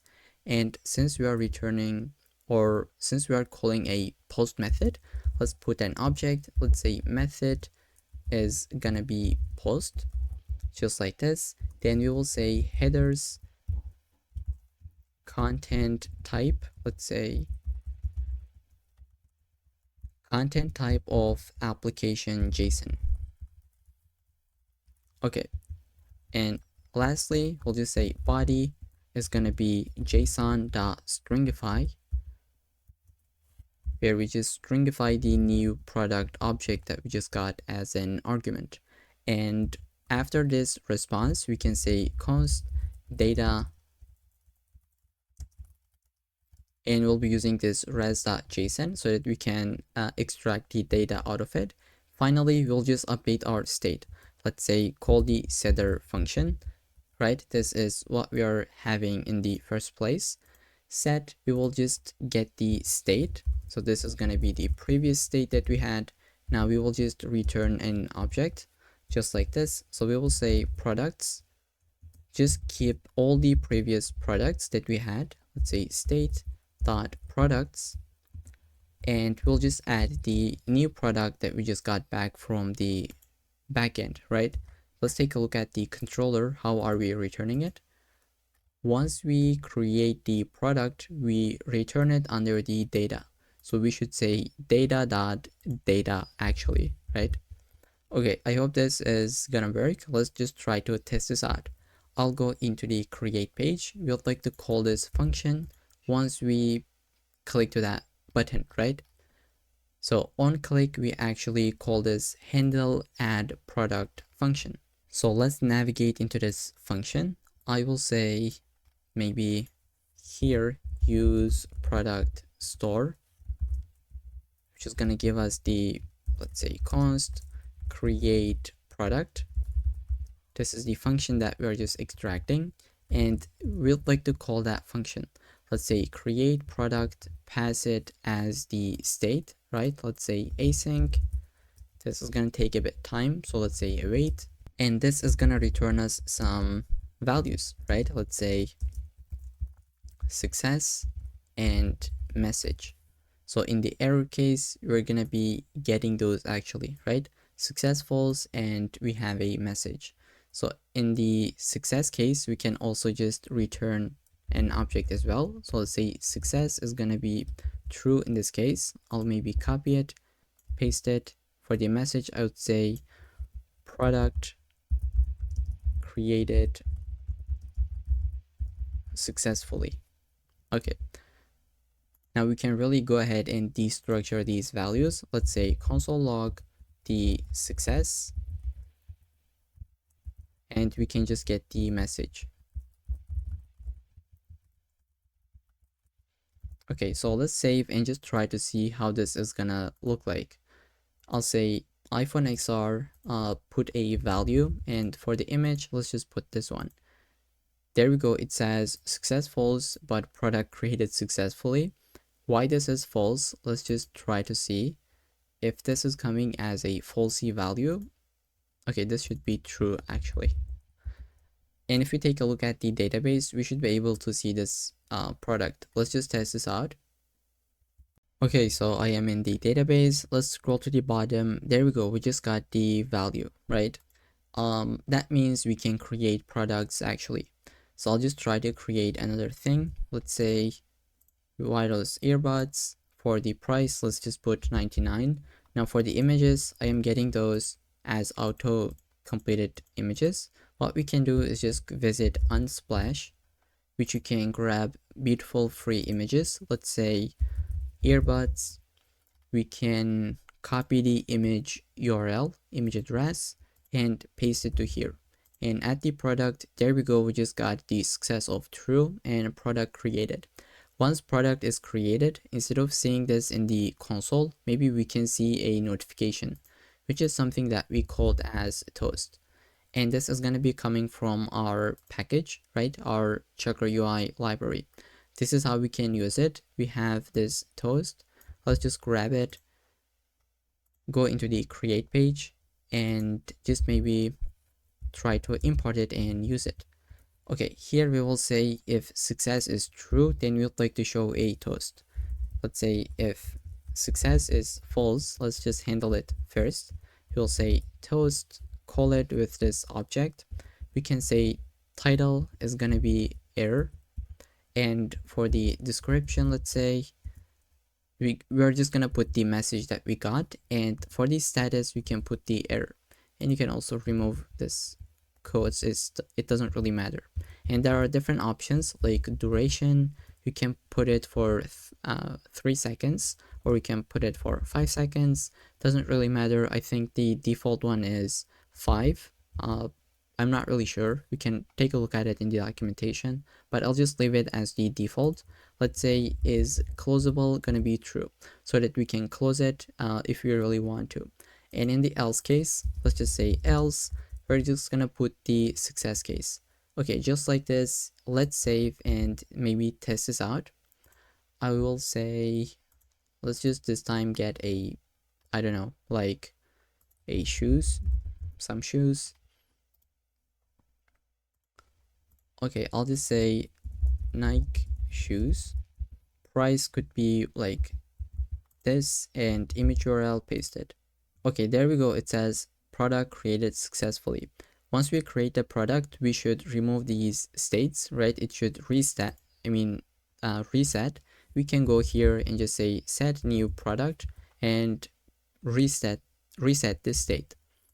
Okay, so with this now we have a bunch of different products that we have just created. What we can do is go into the homepage and just maybe try to fetch those items. So this is how the homepage will look like. We'll just say current products title, and if we don't have any products, we're gonna see this text. Once we click to this, it should take us to the create page. And if we have some products, then we're just gonna see them in this cards, right? With the name, price, and the image, as well as these buttons, so that we can either edit it or delete it. Okay, so let's try to build it then. I'll go into the VS Code, let's say close all these so that they are not really distracting. Under the home page, we would like to just create a container first. So what I'll be doing is maybe just give a little bit space, wrap it like this. Okay, so instead of a div, we're gonna have a container actually. So this is gonna be coming from the Chakra UI as always. It's gonna have some maximum width with a padding, right? Container, it doesn't import it for some reason. Okay, there we go. Now we can really import it. And below this, we're gonna have a vertical stack. And let's try to import it as well. This is gonna take spacing of 8. Okay, inside we'll have a text. So again, I'll just copy it and paste it because this is a gradient text. There we go with these styles. And for each product, we will basically have this grid, right? So they are going to have some spacing and they're going to be responsive as well. For this, we're going to be using something called simple grid component. Okay, so this is how you would use it. You have columns, spacing, and like here spacing is 10. If you say 1, it is just gonna update. So this is how it looks on 4, like 8. You can say columns is gonna be 3, and it's just gonna update as you wish. So we're gonna be using this component so that we can really show a product card. But before that, let's handle this case where we just see no products, right? I'll just go and get that field. So here I'll just paste it with a link. So I just pasted just because we can speed up the process. Basically we have a text, font size of X large, text align centered, color, font weight with a text, with an emoji, and link takes us to the create page. So we say we have a text that says create a product, it is a span, and this is the color. When we hover over it, it's gonna take an underline style. Let's see this in action. So there we go. This is how that looks. We have the title as well as the span element. Okay, if I click to it, it should take me to the create page, but looks like it doesn't. Why this is the case? Let me just refresh this page. Okay, it doesn't work. Let's say if we delete this part. Okay, so it still doesn't work. Maybe text should be above the link. Okay, there is no way for this to work. Maybe this link is coming from Chakra UI. Okay, that's why this is the case. It actually takes href, but instead of coming from Chakra, I'll be getting it from, let me just do Control Z a couple of times. There we go. This is going to be coming from React Router DOM. So I'll say import link from React Router DOM. Now this should be working out. I'll click to it. There we go. We can go to the create page. And maybe it is time to build the product cards under that simple grid component. So we are going to see 3 different cards on larger screens. We're going to see two cards on the medium screens and 1 card in smaller screens. So we're going to see what that means basically. Before here, I will say simple grid component, get it from Chakra UI, and we're gonna give our styles. Let's say columns, like this. We're gonna make it to be responsive. That's why I open up a different object. Let's say on the base, it's gonna be 1, and medium screens and above, it is gonna be 2. Larger screens and above is gonna be 3 cards at a time. Let's give spacing of 10. Let's say width is gonna be full. Oops, it should be full just like this. And inside we're gonna basically taking the products and map over it. So first let's just try to create a function so that we can really just fetch those products, right? So after this create product function that we have up here, I will create fetch products async function. Okay, so inside this, we'd like to basically send a request to our endpoint and grab those products. So I'll say const res await fetch and our endpoint, which was API products. Then we're gonna get some data, obviously. Let's just extract it. Then we will say set products data. So this is what we are returning. These are the products. Let's save and just try to run this function, right? I will say once we get into the home page, you should be running that under a use effect. So this is what we're gonna have. First, let's just get that function. I'll say const fetch products, which is gonna be coming from use product store, right? And we're gonna run this function basically. Fetch products, call it, and it wants you to put it as a dependency. Okay, now if we save, maybe we can just console log it. Let's say products, and here we can just say console log the products. Okay, let's try to see in our console, we should be able to see 6 different products that we have in our database. So we have this one, this, and the very last one we have created was shoes. And before that, we have created earbuds, and I think that was iPhone XR. Okay, so looks like everything is working out as expected. Now we're gonna take these products and map over it and just put it under this simple grid component. So I will just go below. I'll say products.map. For each product, we'd like to render out this part. It should be like this, where we'll have a product card component. Let's say product card. Okay, we're gonna pass the product into it as well as a key. So let's say key. First of all, it's gonna be product dot underscore ID, and we're gonna pass the product as it is. Okay, so let's try to create this component. I will go under the components, say product card.jsx, and RAFC for this. Let's save and maybe just try to import it. Okay, this is gonna take the product as the very first so prop, right? And first, let's just try to build the UI. I will delete this and just try to return a box, which is coming from Chakra UI. Okay, and I'll just get these styles so that we can really speed up the process a bit. Okay, so I just grabbed it. Now I will paste it. Basically, we have a shadow, rounded, overflow is hidden, a bit of transition, and on the hover state, this card is gonna go up a bit on the Y direction, right? And inside we'll have an image element. Let's paste it. This image is coming from Chakra UI. It's gonna take the product image. And for the alt, it's gonna take the product name. Now we have props validation ESLint warning, which we can really turn off by using this React/prop types. Let's go under the ESLint.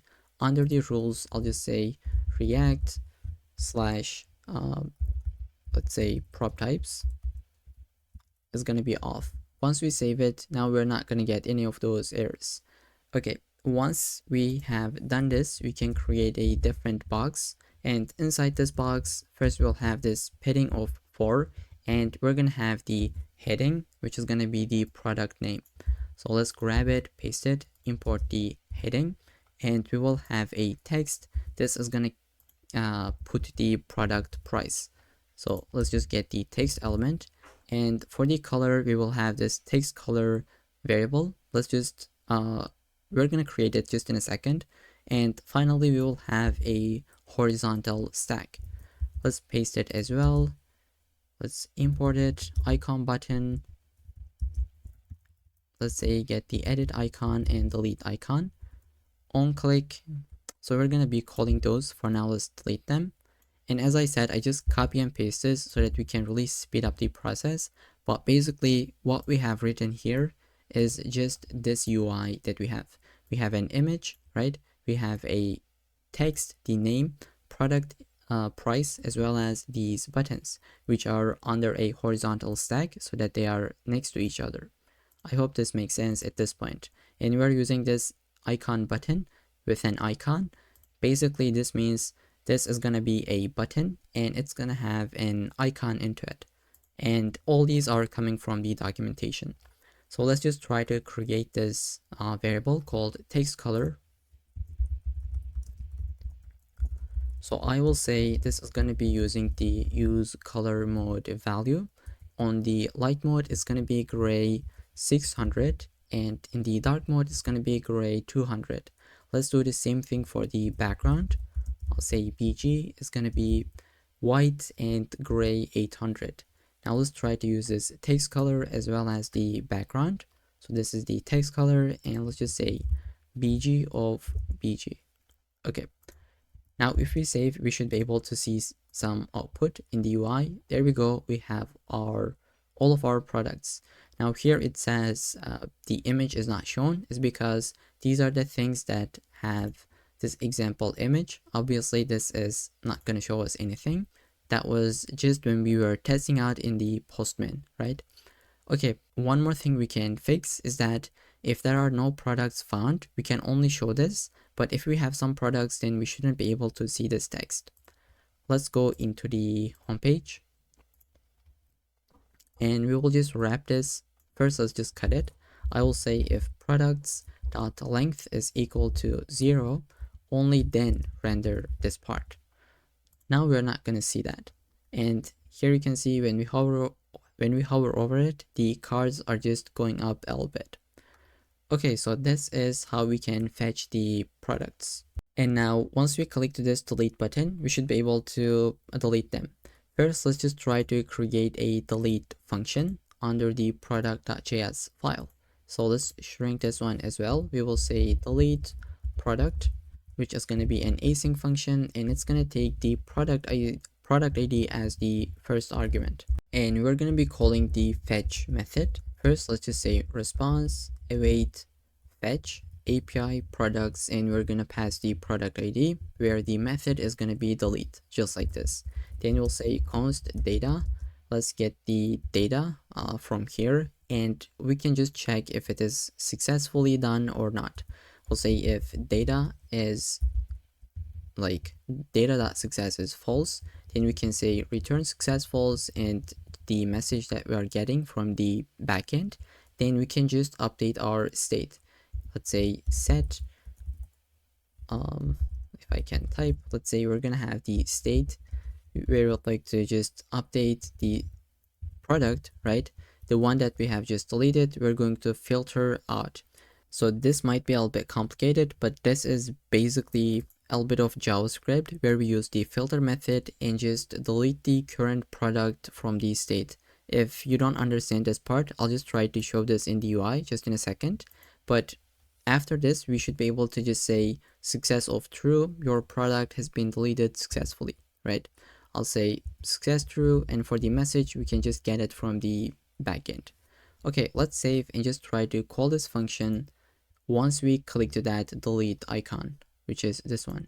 Let's say on click, call the handle delete product, which is a function that we should create up here. It's going to be an async function, which is going to take the product ID as the first argument. We would like to send it, let's say product dot underscore ID. Okay, so here we'll just go ahead and say, first we'd like to get the use product store, right? This is going to give us the delete product function. And then we're going to call that function basically. Let's say await delete product. We're going to pass the PID into it. It's going to give us the success state as well as the message. And this should be destructured. Okay, we can just see this in the terminal. And what we can also do is just show a toast. I will say const toast use toast. This is what we have done just a couple of minutes ago.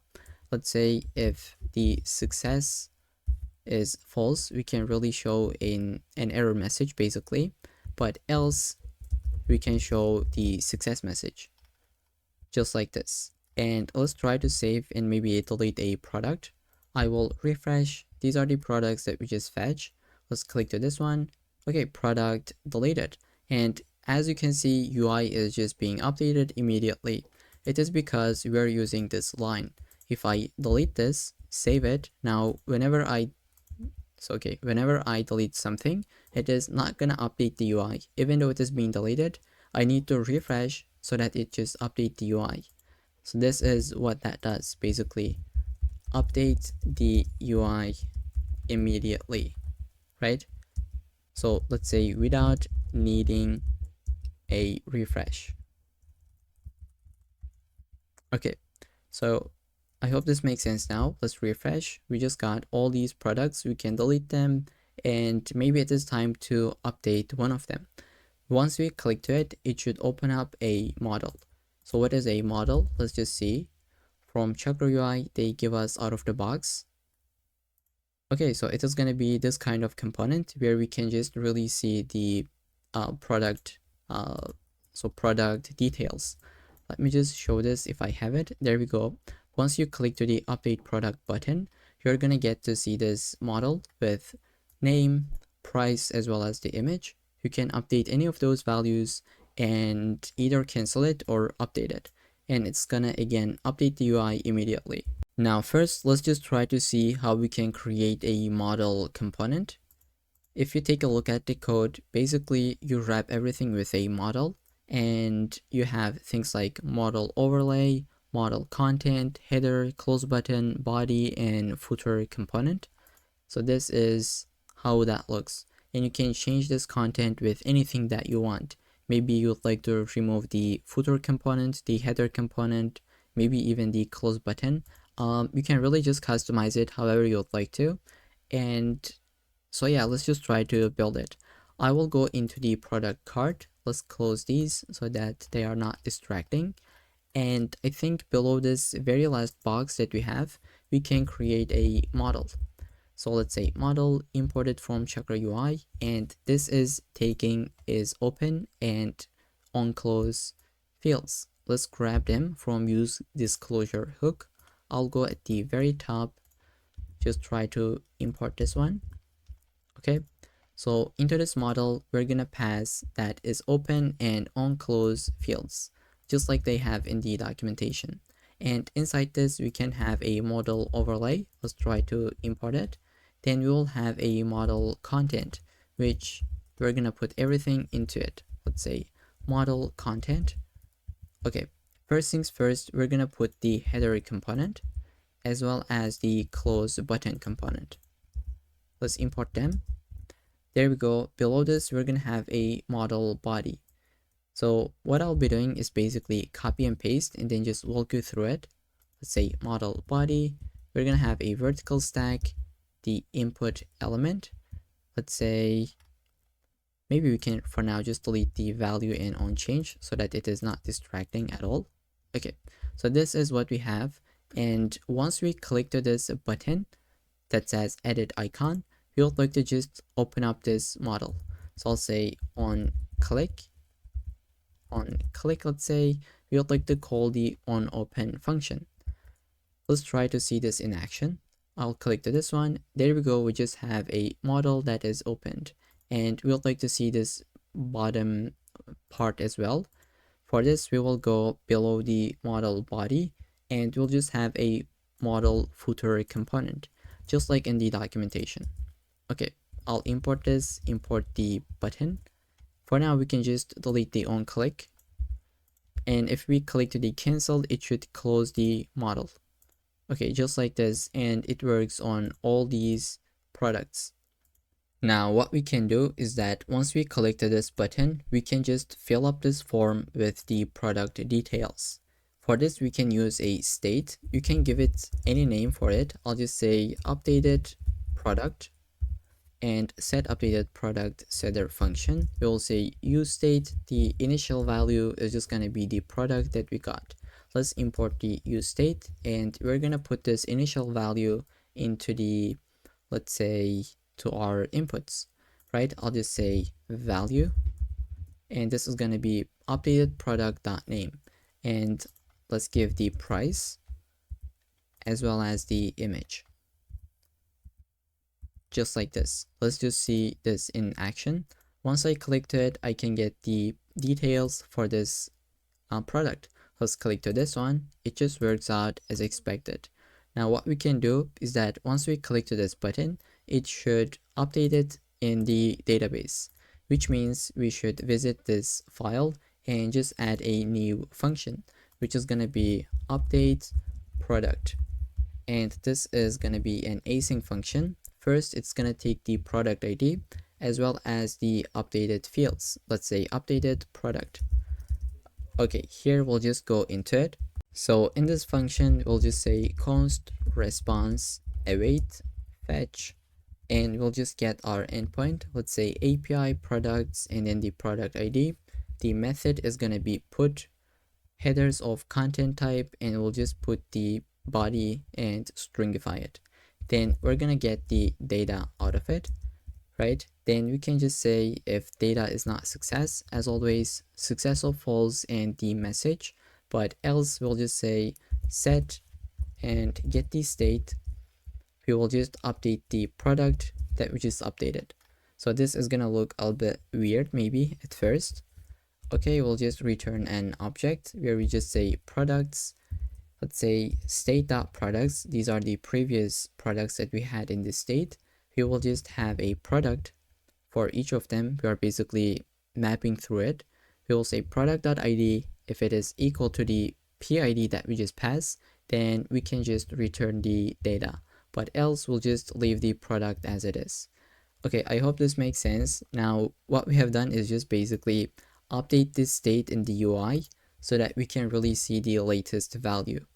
And let me just put it, update the UI immediately without needing a refresh. Okay, so we can maybe save this and just try to test this out. Once we click to this update button, we can call a function. So I'll just say on click handle update product, and we need to pass the product ID into it. So let's make it like this. We'll say product.id as well as the updated product state. Let's try to create it up here. Let's say const handle update product function, which is going to be an async function that takes these arguments, and this is going to call the update product function that is coming from the use product store. Did we already import it? Okay, so we already have. Let's take this then, put it here, right? And we can delete this now. And basically here, we'll just call that update product function with the product ID as well as the updated product. And once we update the product, we can just call the onClose function. So let's say await. Okay, let's try to test this out. Here it says updated product has already been declared. Okay, so it should be update product function. Now we should say update product function here as well. I just had a typo, sorry about this, but now it should be working out. Okay, so we haven't used this state, is that once we type something into the inputs, we should update those values, right? We'll say on change. We'll like to basically update the name and price as well as the image. Okay, so this is basically what we're doing, just trying to update the state. Okay, now this should be working out. Let's refresh. There we go. I'll just say wireless earbuds. Let's say price is gonna be $199. Update. There we go. It's being updated. Let's refresh. It is still the same because this is being updated in the database. Once we update, we can maybe show some kind of toast, right? I'll just say update. There we go, but we don't have any feedback. Let's go here and grab the success and message.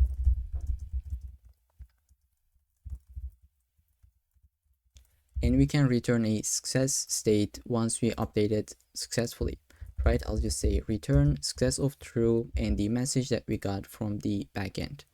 I will say after we close this, we can just say if it is not success, we can just show the error, but else. So it is what we have here maybe. Okay, here we'll just have a else statement with the success message. Let's try to see this in action. Refresh, say 199. Okay, it's just being updated, but we don't really have any message. Maybe we are not returning anything from the backend. Let's go under the controllers for the product controller on the update. So we don't really have any message in the try case, right? We just return the data. So instead, we can just say product updated successfully. We can do it manually, right? Let's try to update it again. Let's say, okay, so we just can see the message as well. And just one more thing I want to mention, if you don't really add this part, right? And if you try to update anything, it is not going to update the UI, right? You should refresh to be able to get the latest value. That's why we put it in the first place. So I think with this, we have completed everything. We can just really go into the light mode, dark mode. We can create a new product and we can delete or update. So with this, I think this is gonna be it for this part as well. And next, we're going to deploy this application.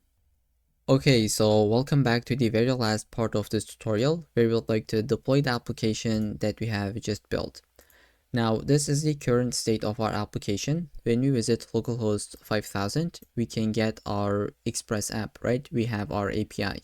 And we visit localhost 5173, we get our React application. But couldn't we make it so that once we visit localhost 5000, we can get both our API as well as our React application? And we can really do so. This is what we're going to be doing just in a second. And we're going to be doing this so that we can deploy our entire application under one domain, right? We both serve the server as well as the client under the same domain. Let's try to see how we can do it. I will basically go into the server.js, and here we'll like to just add one configuration for the deployment. Now I will just get the path module. Let's say import path from path. This is a built-in node module. And I'd like to get a variable. Let's go here and just say const underscore underscore their name, where we get the value from path.resolve. So I'll explain what this does.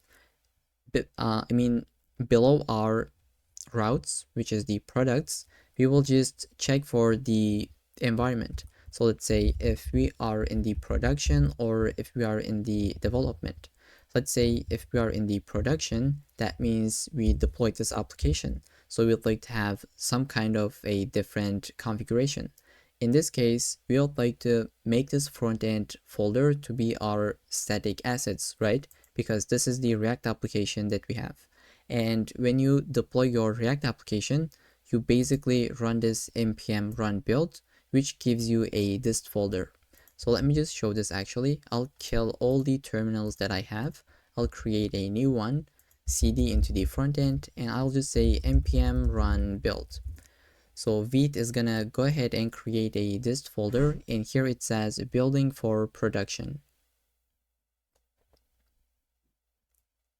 There we go, it has just been built and we got the dist folder. This is the folder that we would be using in the production for the React application that we have. So we'd like to make this to be our static assets file so that we can really serve our front-end application.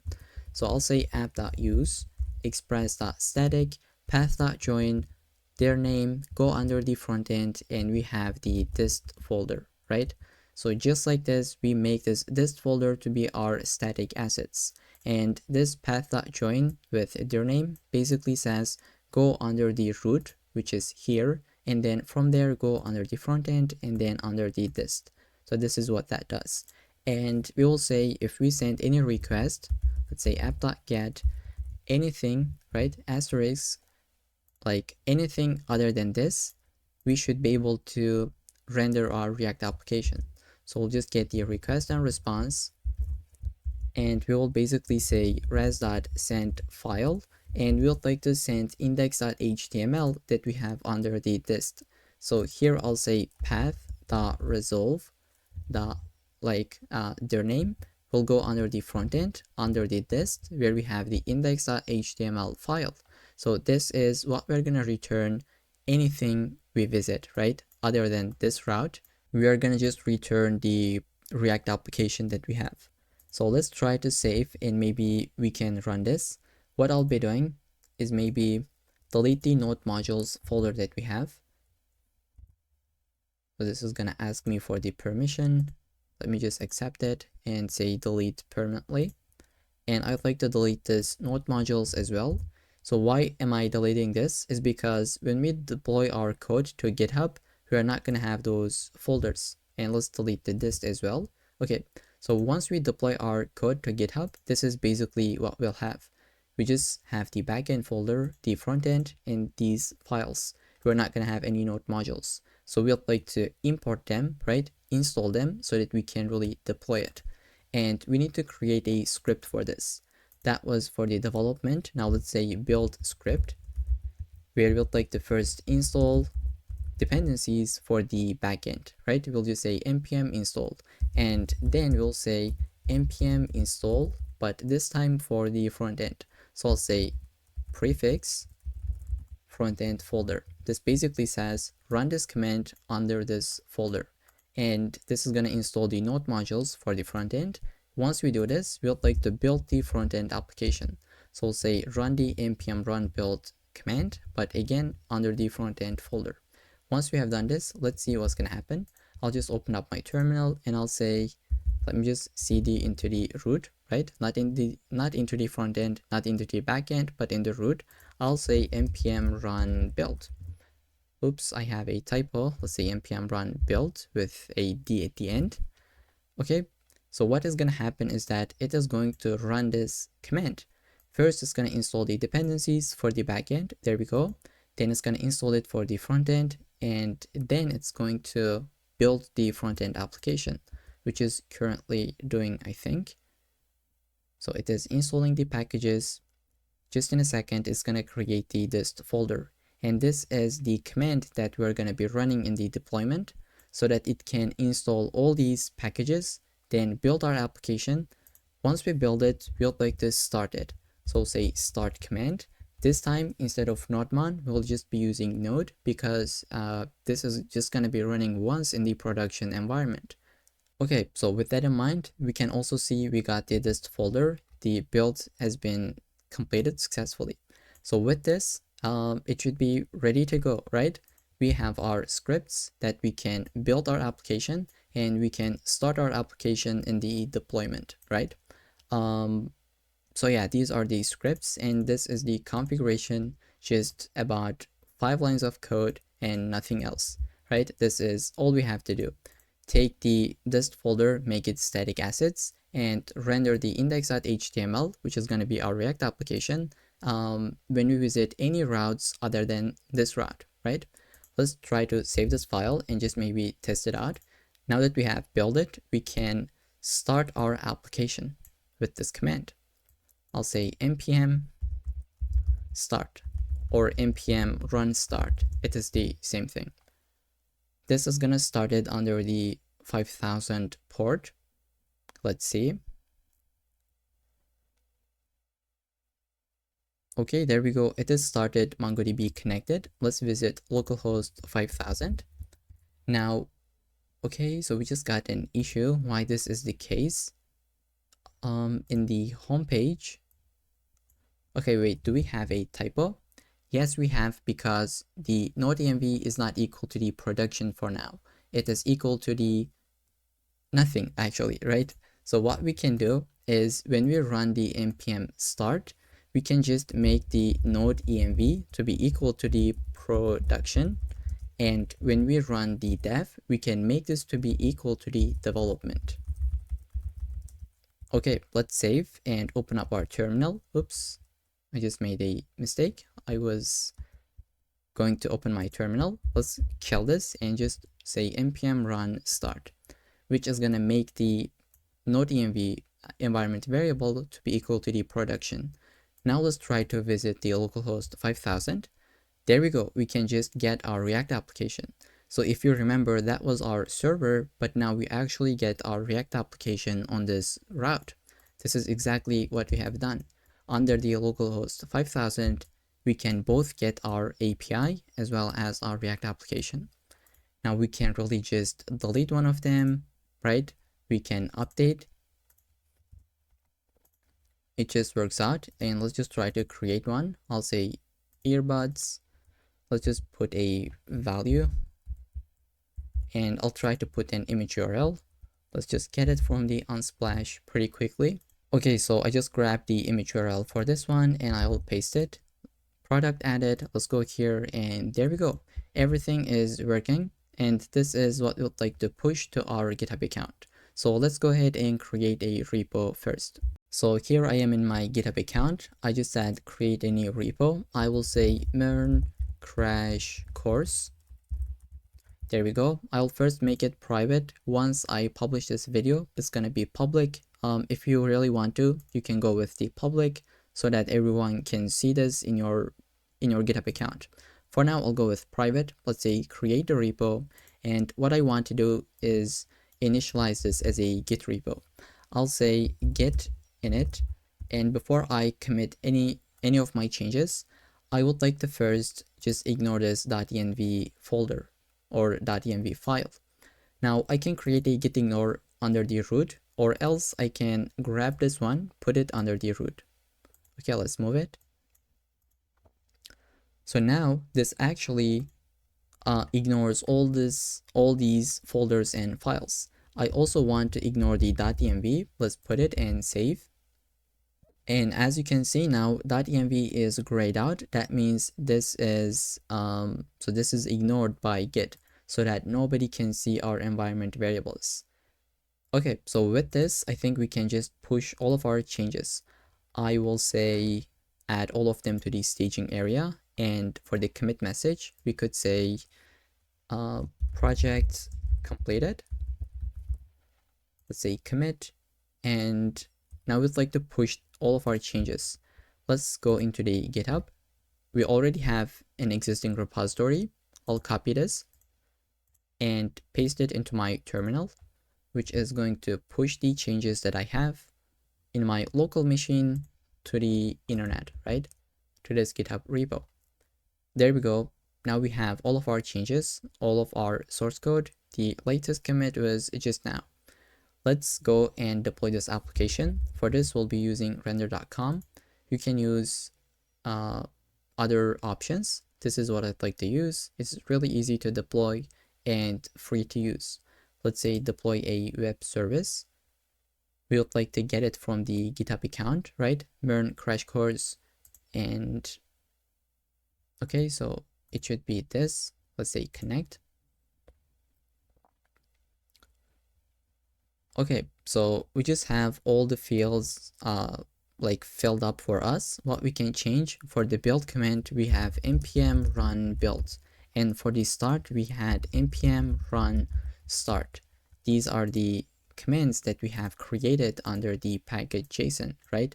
Build and start.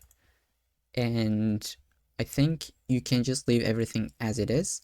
Choose the free plan. It has like one disadvantage, is that it is just gonna go in active state once you don't visit your application more than 15 minutes.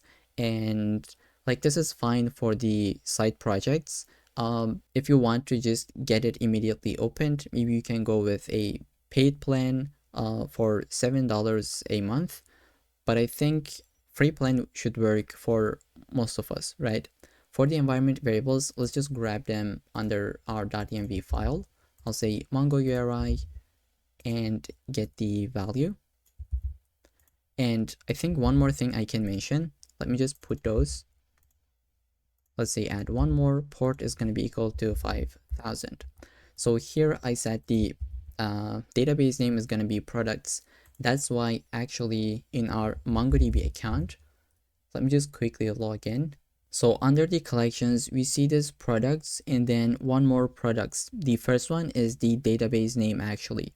So if you put products underscore DB when we first started this project, this also would be products underscore DB. Okay, so I just wanted to mention this out.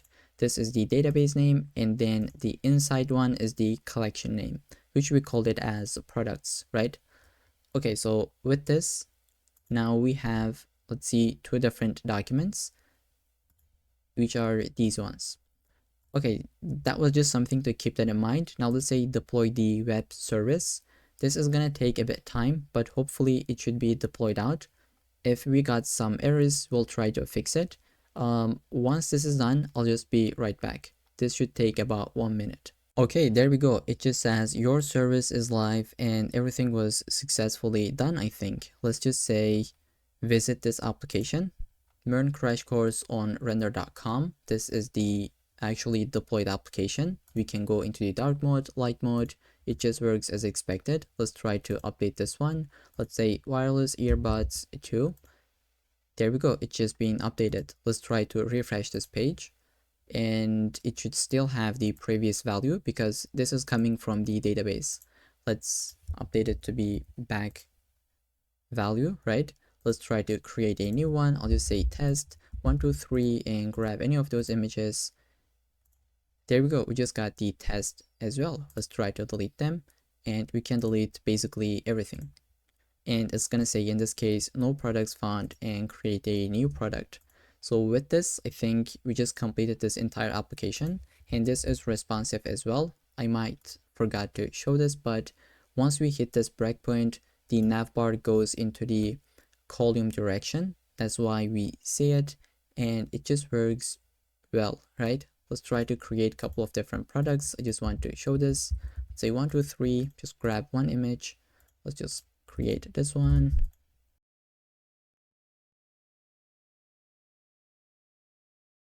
Okay, so here if we just go into this view, right, we just see 3 elements next to each other. Now they are 2 side by side, and now just 1, and it is completely responsive, right? It just works really, really well as expected. So this is gonna be it for this course. I hope you enjoyed it. Thanks for watching, and I'll see you in the next one.